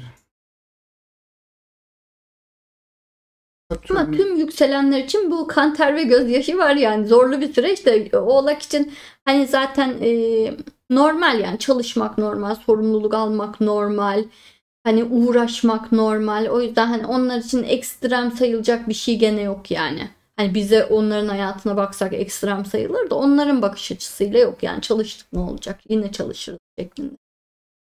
eğitim alanı ile ilgili Hı soruluyor. hı. Özellikle 3. evde görenler de hocam. Yükselen Oğlak, Kuzey Ay düğüm Boğa. 3. evde görüyorum. Satürn'de 3. evde, Koç'ta görüyorum. Okuduğum bölüm ve hayatımı nasıl etkiler? Şimdi bu yayında değinmedik ama sonuç olarak yükselen oğlakların Satürn ikinci evde. Yani zaten kendilerini geliştirmeleri de gereken bir dönemdeler. Yani bu okumak da olur, okurken aynı zamanda başka yetenekler ve tecrübeler edinmek üzere kurslar ya da hem okuyup hem çalışma gibi şeyler olur. Yani zaten üçüncü evde görüyorsanız fikri bulacaksınız demek. Yani yine fikir olarak belirlenecek ama somut adımları atmanız, hani IC'yi bulacak demek. Ama burada onun için gereken altyapıyı araştırma, onun için gerekiyorsa işte eğitimler alma, dil öğrenme ya da bir işte tecrübe kazanma, bunları gerçekleştirme aşamasında olacaksınız anlamına geliyor. Yani hem okuyup hem çalışmanız gerekebilir. İşte yan dal, çift dal bir şeyler yapmanız gerekebilir. Başka hobi ve kurslara gitmeniz gerekebilir gibi, hani eğitim çağındaysanız ve 3 görüyorsanız onu söyler. Ama Kuzey Ay düğüm Boğa olduğunda şeyi unutmamanız gerekir. Kuzey Ay düğüm Boğa hız sevmez. Hayatta güvenli ve sakin adımlarla ilerlemeniz lazım. Ve hayatta size keyif ve zevk vermeyen hiçbir şey yapmamanız lazım. Ve hani bugünü yaşamayı ihmal etmeden hayatta ilerlemeniz lazım. O kadar da geleceğe odaklanmadan ilerlemeniz lazım.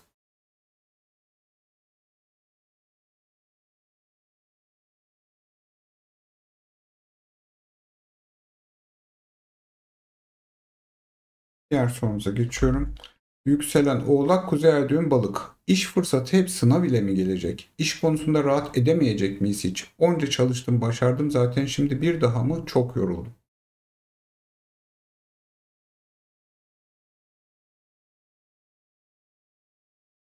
Şimdi şöyle, yani yükselen oğlaklar öncelikle şeyi unutmaması gerekiyor. Yani eğer uzun yıllardır belirli bir şey istiyorsanız, zorluyorsanız zaten gökyüzü burası değil deyip tıkadı, yani yeterince imkansız hale getirdi zaten.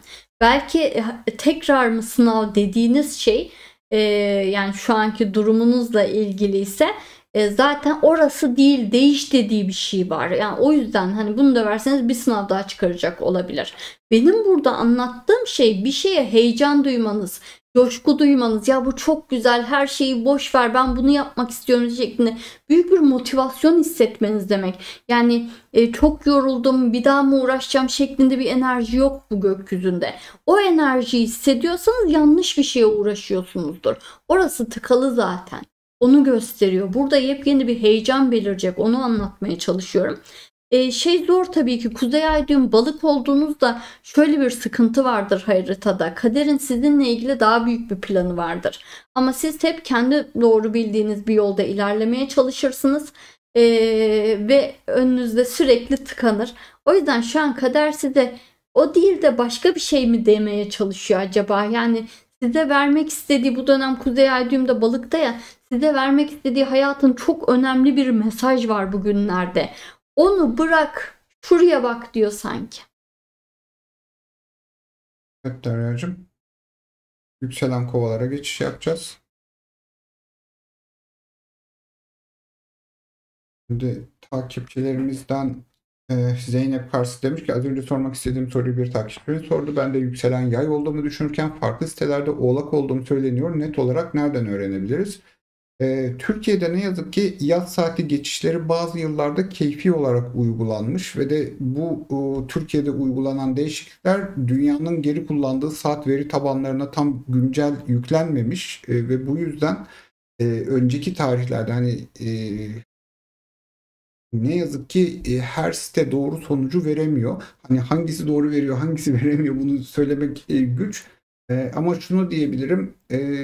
Hani mobil uygulamalardan AstroGold, hani bizim de kullandığımız SolarFire astroloji programının geliştiricilerinin yapmış olduğu program kesin yani %99.9 doğru yükseleni buluyor. Türkiye doğumlular için. Yani diğer ülkelerde doğanlar için sorun yok. O uygulamayı denemenizi öneririm. Şimdi Satürn kişisi sorulmuş. Satürn kişisi açıklaması yükselen Başak ve yükselen Akrep 2025 yıllık yorumlarında uzun uzun Derya anlattı. Video açıklamasında ve sabitlenmiş yorumda o videoların açıklamasında dakika kodu var. Oraya tıklayıp direkt dinleyebilirsiniz. Asya Burçan sormuş. Güçlü harita nedir? Burada gezegen asaletleri açısından yönetici ve yücelen konumda gezegenleri olanlar demektir. Yani o konuyu araştırırsanız göreceksiniz. Bu sizin hani kişiliğinizi oluşturan gezegenleri güçlü yanlarıyla mı kullanıyorsunuz yoksa size zarar veren özellikleriyle mi kullanıyorsunuz? Buna göre bir derecelendirme. Yani ne kadar çok haritanızda asaletli gezegen varsa yani iyi şeyler başarıyorsunuz otomatikman gibi bir senaryoya dönüşüyor. Ama yani haritanızı çıkarmalısınız. Ne var ne yok görmelisiniz. Ve de gezegen asaletleri konusunu okumalısınız bunun için. Hazırsan Derya'cığım sendeyiz. Yükselen kovalara baktığımızda Satürn ve Neptün 3. evde olacak görünüyor. Oradan transit geçecekler.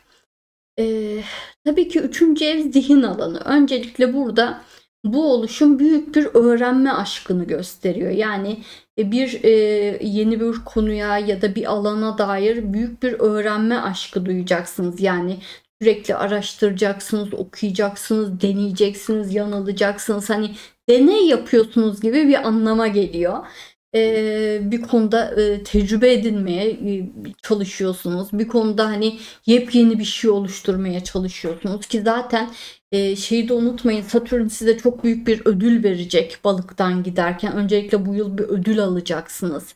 Hem de çok büyük olacak ve o yeteneğinizi bulmak anlamına geliyor.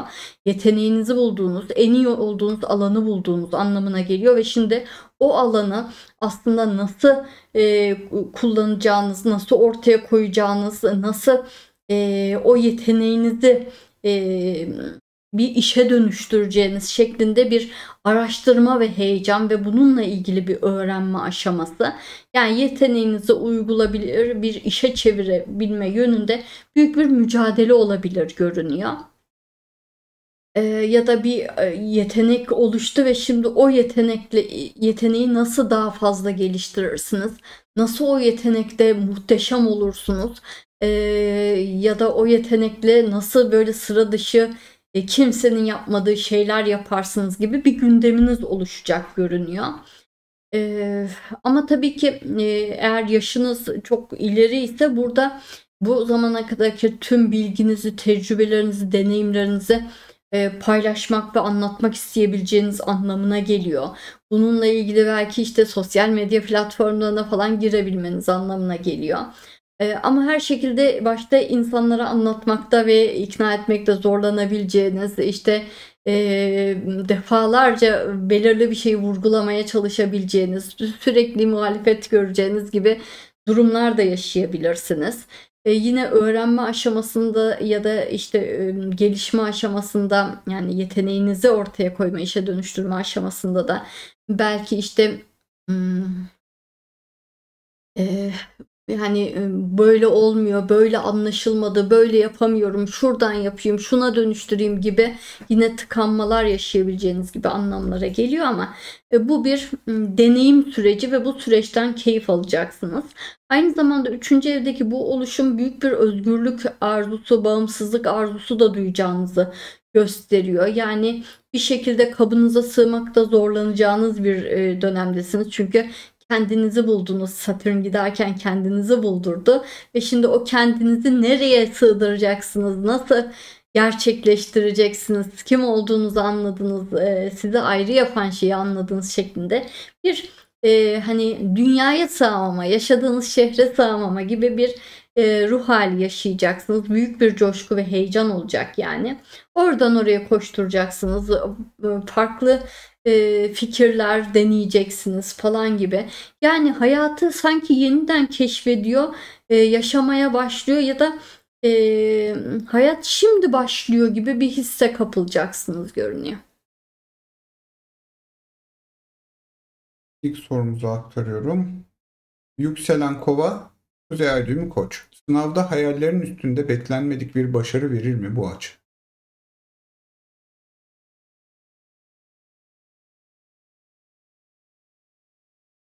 Verebilir tabii ki hani öncelikle sınavda hani birinci olmak gibi bir hedefi, hayali, isteği verir ve bunun üzerine de çalışırsanız gerçekten hani bir sürü soru çözmeniz, bir sürü o sorularda defalarca hata yapmanız, işte bir konunun sizi çok aşırı zorlaması ve bir türlü işte o konuda iyi sonuç alamamak, sınavın süresini yetiştirememek gibi pek çok kan, ter ve gözyaşı içerse de en sonunda pes etmezseniz ve zorlandığınız konulardan da kaçmak istemezseniz çünkü zorlandığınız yerden soru çıkacak.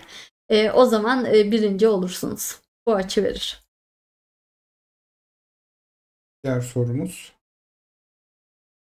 Yükselen Kova, Satürn Neptün ikinci evde kavuşumda. Kuzey Ay düğümü Başak. Kariyer hayatımda iş meslek değişikliği için uygun zaman mıdır? Hobiler meslek olur mu?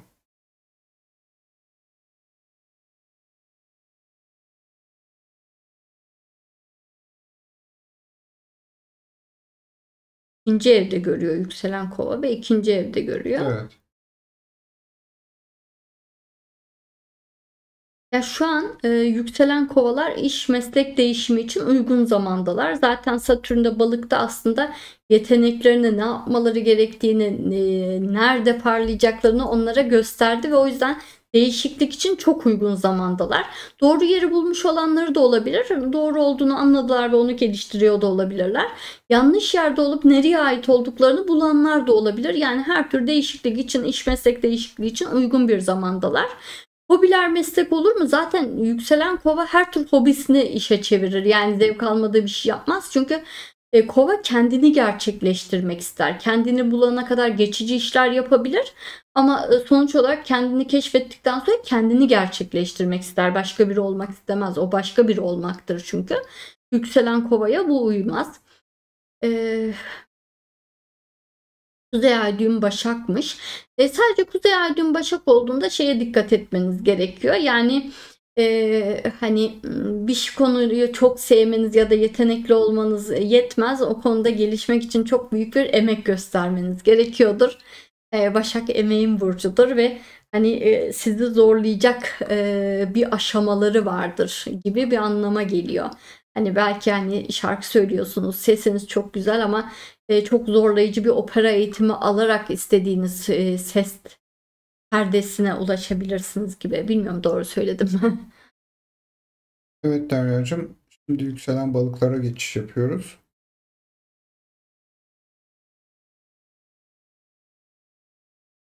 Şimdi takipçilerimiz sormuş ki hani genel bir soru aslında. Mesela şu yükselen ve şu natal kuzey düğümü astrolog olabilir mi bu sürede? Yoksa kariyerini normal mesleğinden mi ilerletsin? Satürn döngümü yaşamadım, küçüğüm astrolojiye göre diye eklemiş. Hani bu soruları çok alıyoruz. Hani astrolog olabilir miyim diye. Hani şu var hani eskiden hani online eğitim öncesi zamanda hani kimi astrologlar öğrenci seçerdi. Hani sen astrolog olamazsın vesaireler falan Her yapıldı. şey var. Astrolog eğer ilgi duyuyorsanız tabii ki olabilirsiniz. Ama olmalı mısınız? O haritanıza özgü bir cevap. Ama astroloji ilgiye bakar. Yani çok ilginizi çekiyorsa öğrenmemeniz için bir sebep yok. Ama mısınız? O haritanıza bakar. Yani belki size ne bileyim devlet memuru ol deyip tutturuyordur haritanız mesela gibi. Hani bunu şu açıdan diyorum. Eğer zaman ayırırsanız, çalışırsanız, notları temize geçerseniz, astroloji uygulamasında çalışma yaparsanız, çevrenizdeki insanların eş dost haritalarına bakarsanız bu sizi bu bilgileri kullanabilir noktaya getirecektir. Evet. Hani ama hani Derya'nın bahsettiği kimi haritalarda bu kadar da birebir danışmanlık vermesi kişiye iyi gelmeyebiliyor. Hani bu gibi durumlar olabilir. Hani bu çok kişisel bir soru aslında. Ama hani benim haritam astrolojiye uygun mu noktasını o şekilde değerlendirebilirsiniz. Ama demek istediğim çalışırsanız bu bilgileri kullanabilir hale geliyorsunuz. Şimdi Büşra Çiğdem de sormuş. Normalde yükselen akrep ama solar return haritasında yükselen ikizler. Bu yayınları izlerken ikizlere de zaman ayırmalı mıyım? Şu var, ana temasına bakmalısınız. Güneş dönüş haritasında yani doğum gününüzde oluşan güneş dönüş haritasındaki yükselen burcunuzun ana temasını yaşarsınız. Dolayısıyla ona göre bütün olabilecek ihtimallere bakmamalısınız. Yıllık yorumlar için de bunu dedik. Solar Return haritanızın yükselen burcuna göre o ana giriş kısımdaki dinletiye göre bir dikkat etmelisiniz. Evet.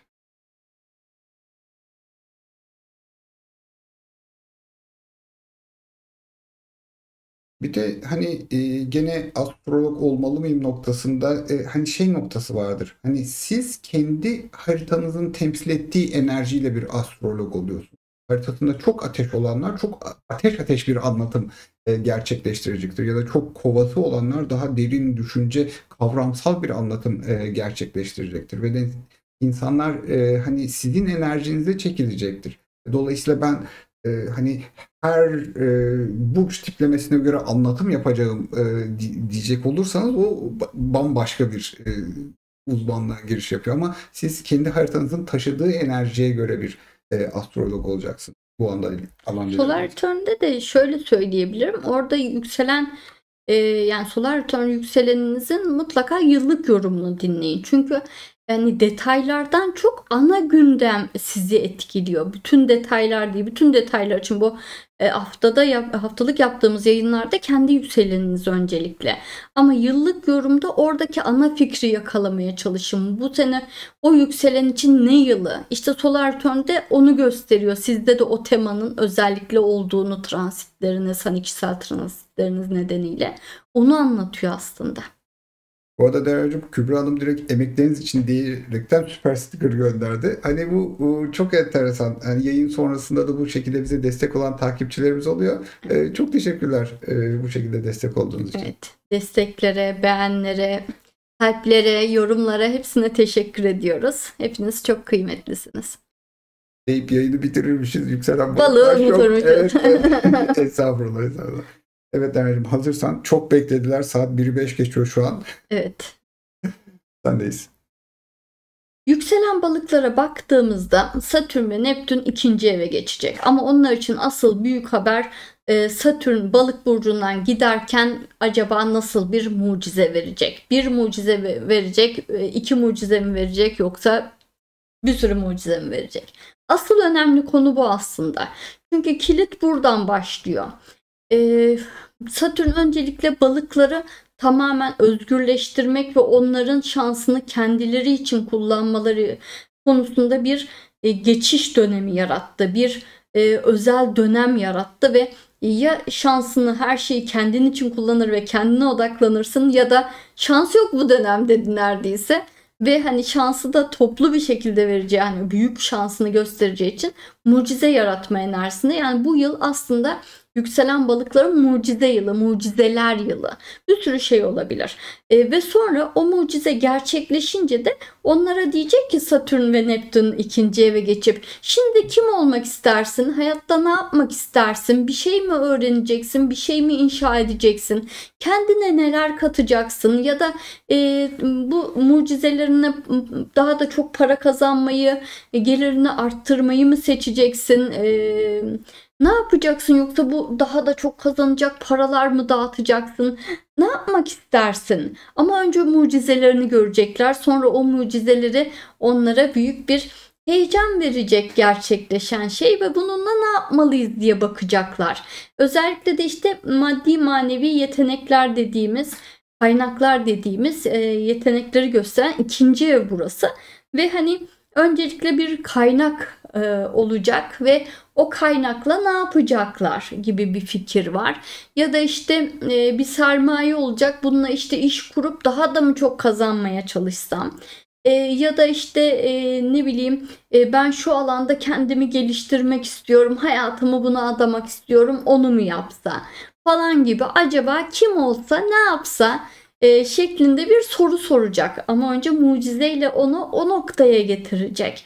Şu an mucizesini yaşayan yükselen balıklar o noktaya geldi. Yaşamayanlar yaşamayı bekleyecek yılın sonuna kadar. Yaşayanlar başka mucize de yaşayacaklar bu arada. Tek mucize bu değil. Onu da unutmamak lazım. Ve tabii ki burada hani gökyüzünün teması kan, ter ve gözyaşı yani. İkinci evde siz bunu nasıl yaşayacaksınız? Öncelikle yükselen balık her şeye dönüşebiliyor astrolojik olarak. Yani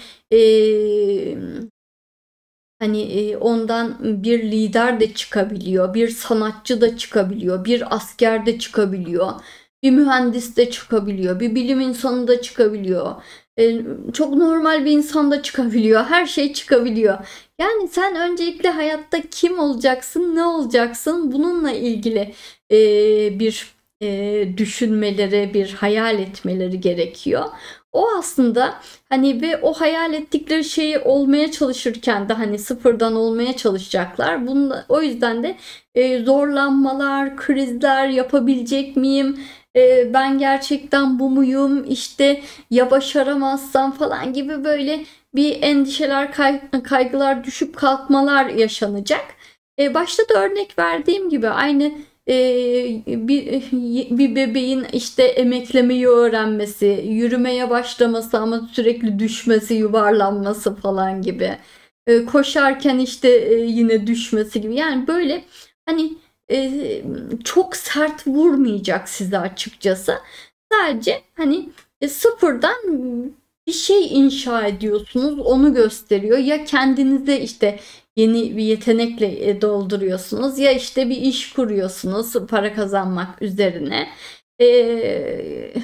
Hani işse hiç tecrübeniz yok. İşte yetenek, yani yeni bir şey öğreniyorsanız sıfır yetenek falan gibi, ama bu yapmayın demek değil. Siz bunu istiyorsanız bu doğru ve bu olacak. O bocalama süreçlerini normal karşılayın demek. Ve hep hatırlayın, siz şansınızla ilerleyen bir yükselensiniz ve bu dönem Kuzey Ay düğüm Balık burcunda ve size çok büyük bir ödül ve mucize verecek. Ve hayatta herhangi bir yöne gitme konusunda tamamen özgürsünüz. Diğer sorumuzu aktarıyorum. Pardon. Hocam, gökyüzünde Kuzey Ay düğümü Balık burcunda bize akışa bırak, teslim ol derken Satürn Koç ile mücadele etmeyi nasıl dengeleyeceğiz? Biraz tezat bir denklem oluşuyor sanki. Yok, işte astrolojide tezat yoktur. Nasıl birleştireceğinizi de çözmek vardır. Hani orada bir bulmaca, bu bununla neresinden uyuyor acaba şeklinde. Ve hani buradaki uyuş da bu hani mücadele et şeklinde değil. Burada sen özgür bir çocuksun, yani hani doğdun ve hayatta bütün imkanlar sana açık. Ne olmak istersin gibi bir özgürlük alanı burası. Mücadele değil, yani keyifle gelişeceğiniz, keyifle yapacağınız, kendi isteğinizle yapacağınız bir şeyin zamanı geldi demek. Ve o şeyle ilgili de heyecan hissedeceksiniz. Kötü bir şey yok. Bunu kötü algılamayın yani. Diğer sorumuza geçiyorum. Yükselen balık, Kuzey Ay düğümü balık için bu transit özdeğer duygusu için hazır Neptün'de gidiyorken bağımlılıklardan kurtulmak için bir fırsat var mıdır? 2 yıldır sağlık alarm veriyor. Alerjiler, solunum sıkıntısı.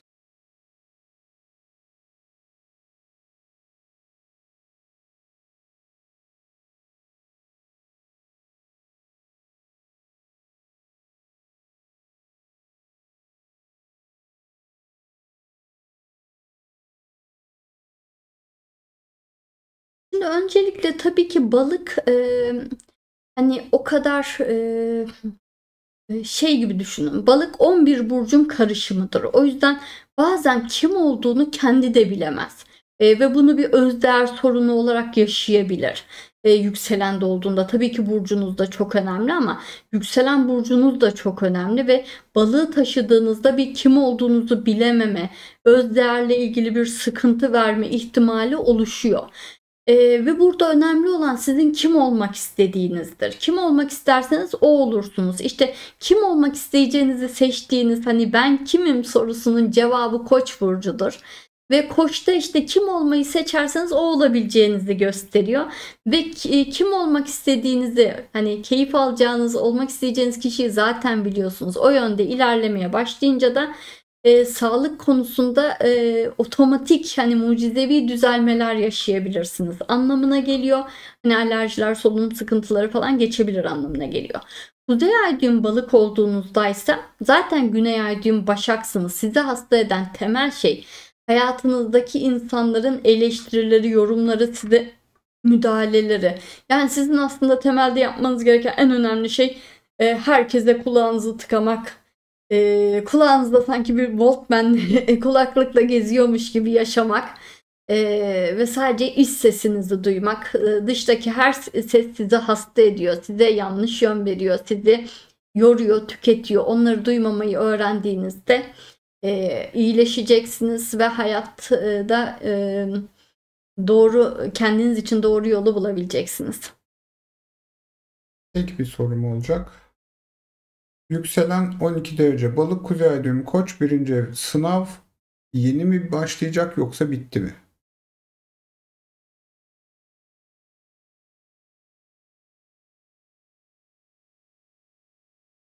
Şimdi sınavla kastınızın ne olduğuna bağlı. Yani dediğim gibi Satürn'ün yaptığı sınav hani sınavsa bir hoca geliyor zaten. O hoca balıktayken sen artık kendin için yaşa. Yeter yaptığın fedakarlık. Bütün hayatını başkalarına harcadın diyor. Ve siz de kendi hayatınıza yönlendirmeniz, kendinizle ilgilenmeniz gerektiğini anlatmaya çalışıyor. Bunun için hasta etti falan zaten hani yıprattı. Artık hani kendine odaklandın değil mi? Kendin için bir şeyler yapıyorsun değil mi? Dediği bir şey var. Şimdi onu yaptıysanız öncelikle bir sağlık ödülü verecek. Onun dışında işte bir maddi özgürlük getirecek mucizevi bir şekilde. Bununla ilgili uğraşıyor olmanız da gerekmiyor. Sonra ikinci evde hadi şimdi bak hem sağlıklısın hem kaynakların var. Şimdi ne yapmak istiyorsan yapabilirsin diyecek. Yani bir şeyin bittiği yok. Yani bir sınavın bittiği de yok. Başka bir sınavın başladığı da yok. Bu mantıkla başlamalısınız, bakmalısınız. Çünkü siz Jüpiteryen bir burçsunuz. Yani o kadar sert bir hoca falan şeklinde bakmamalısınız olaya zaten. Ve bunu ikinci evdeki bu oluşumu birinci evde görmeniz hani hayata yeniden başlıyorsunuz, başlıyormuşçasına bir heyecan ve coşku verir. Yükselen balık koçu birde görüyorsanız bu denklemde. Hele bir de Kuzey Ay düğümünüz koçsa yani gerçekten sizin biraz bencilliği öğrenmeniz gerekiyordur. Yani Satürn size bayağı öğretmek için çabalamış olmalı. Evet Derya'cığım. Yani bencil olamazsınız da biraz daha kendinize bakmanız gerektiğini hani anlatmaya çalışmıştır. Böylece yayınımızın sonuna geldik. Evet. Takipçilerimize hatırlatıyoruz. Video canlı yayın bittikten sonra bu videoyu tekrar açtığınızda bu birkaç saat sonra da olabilir, yarın da olabilir. Hype puanlaması verebiliyor olacaksınız ve bu şekilde ilk yüze girebiliriz. Bir yayınımızda 1000'e yakın beğeni geldi. Bir hafta içerisinde o videonun hem ne kadar çok hype puanı verildiğine göre Türkiye sıralamasında yarışıyor olacağız ve böylece daha geniş kitleler bizi keşfedebilir olacak. Destek verirseniz ücretsiz hype puanını 3 kere verebiliyorsunuz. Bu şekilde bize puanlama yapabilirseniz biz de merakla bekliyoruz, bakalım neler olacak. Evet. Tabii ne sonuç veriyor bilmiyoruz Hype'ın da, hani herhalde iyi bir şey veriyordur ilk yüzeye girince. Daha çok belki gösteriyordur Evet, gibi. biz de Bilemiyorum. nereye varacağını, ne olacağını bilmiyoruz ama hani pek çok takipçimiz hype puanı da nedir, nereden kullanılır diye soruyorlar. Nasıl oluyor? Bir videoyu beğendikten sonra yorum sekmesini sağa kaydırınca orada karşınıza çıkıyor olacak. Evet Derya'cığım, Satürn. Evet. Bu yayında bu arada hani çok fazla destek geldi, beğen geldi. Hepsi için çok teşekkür ediyoruz. Bütün yorumlara da çok teşekkür ediyoruz. Destekleriniz çok kıymetli. Yarınki katıl yayınımıza da bekleriz, durumunuz müsaitse. Evet, sabit yıldızları konuşuyor olacağız. 9. Hani, katıl yayınımız olacak. Umarım bu Satürn-Neptün kavuşumunun büyük enerjisini de hepimiz doğru ve sağlıklı bir şekilde yönlendirip çok büyük başarılar elde ederiz. O zaman sonraki yayınlarımızda görüşmek üzere. Görüşmek üzere.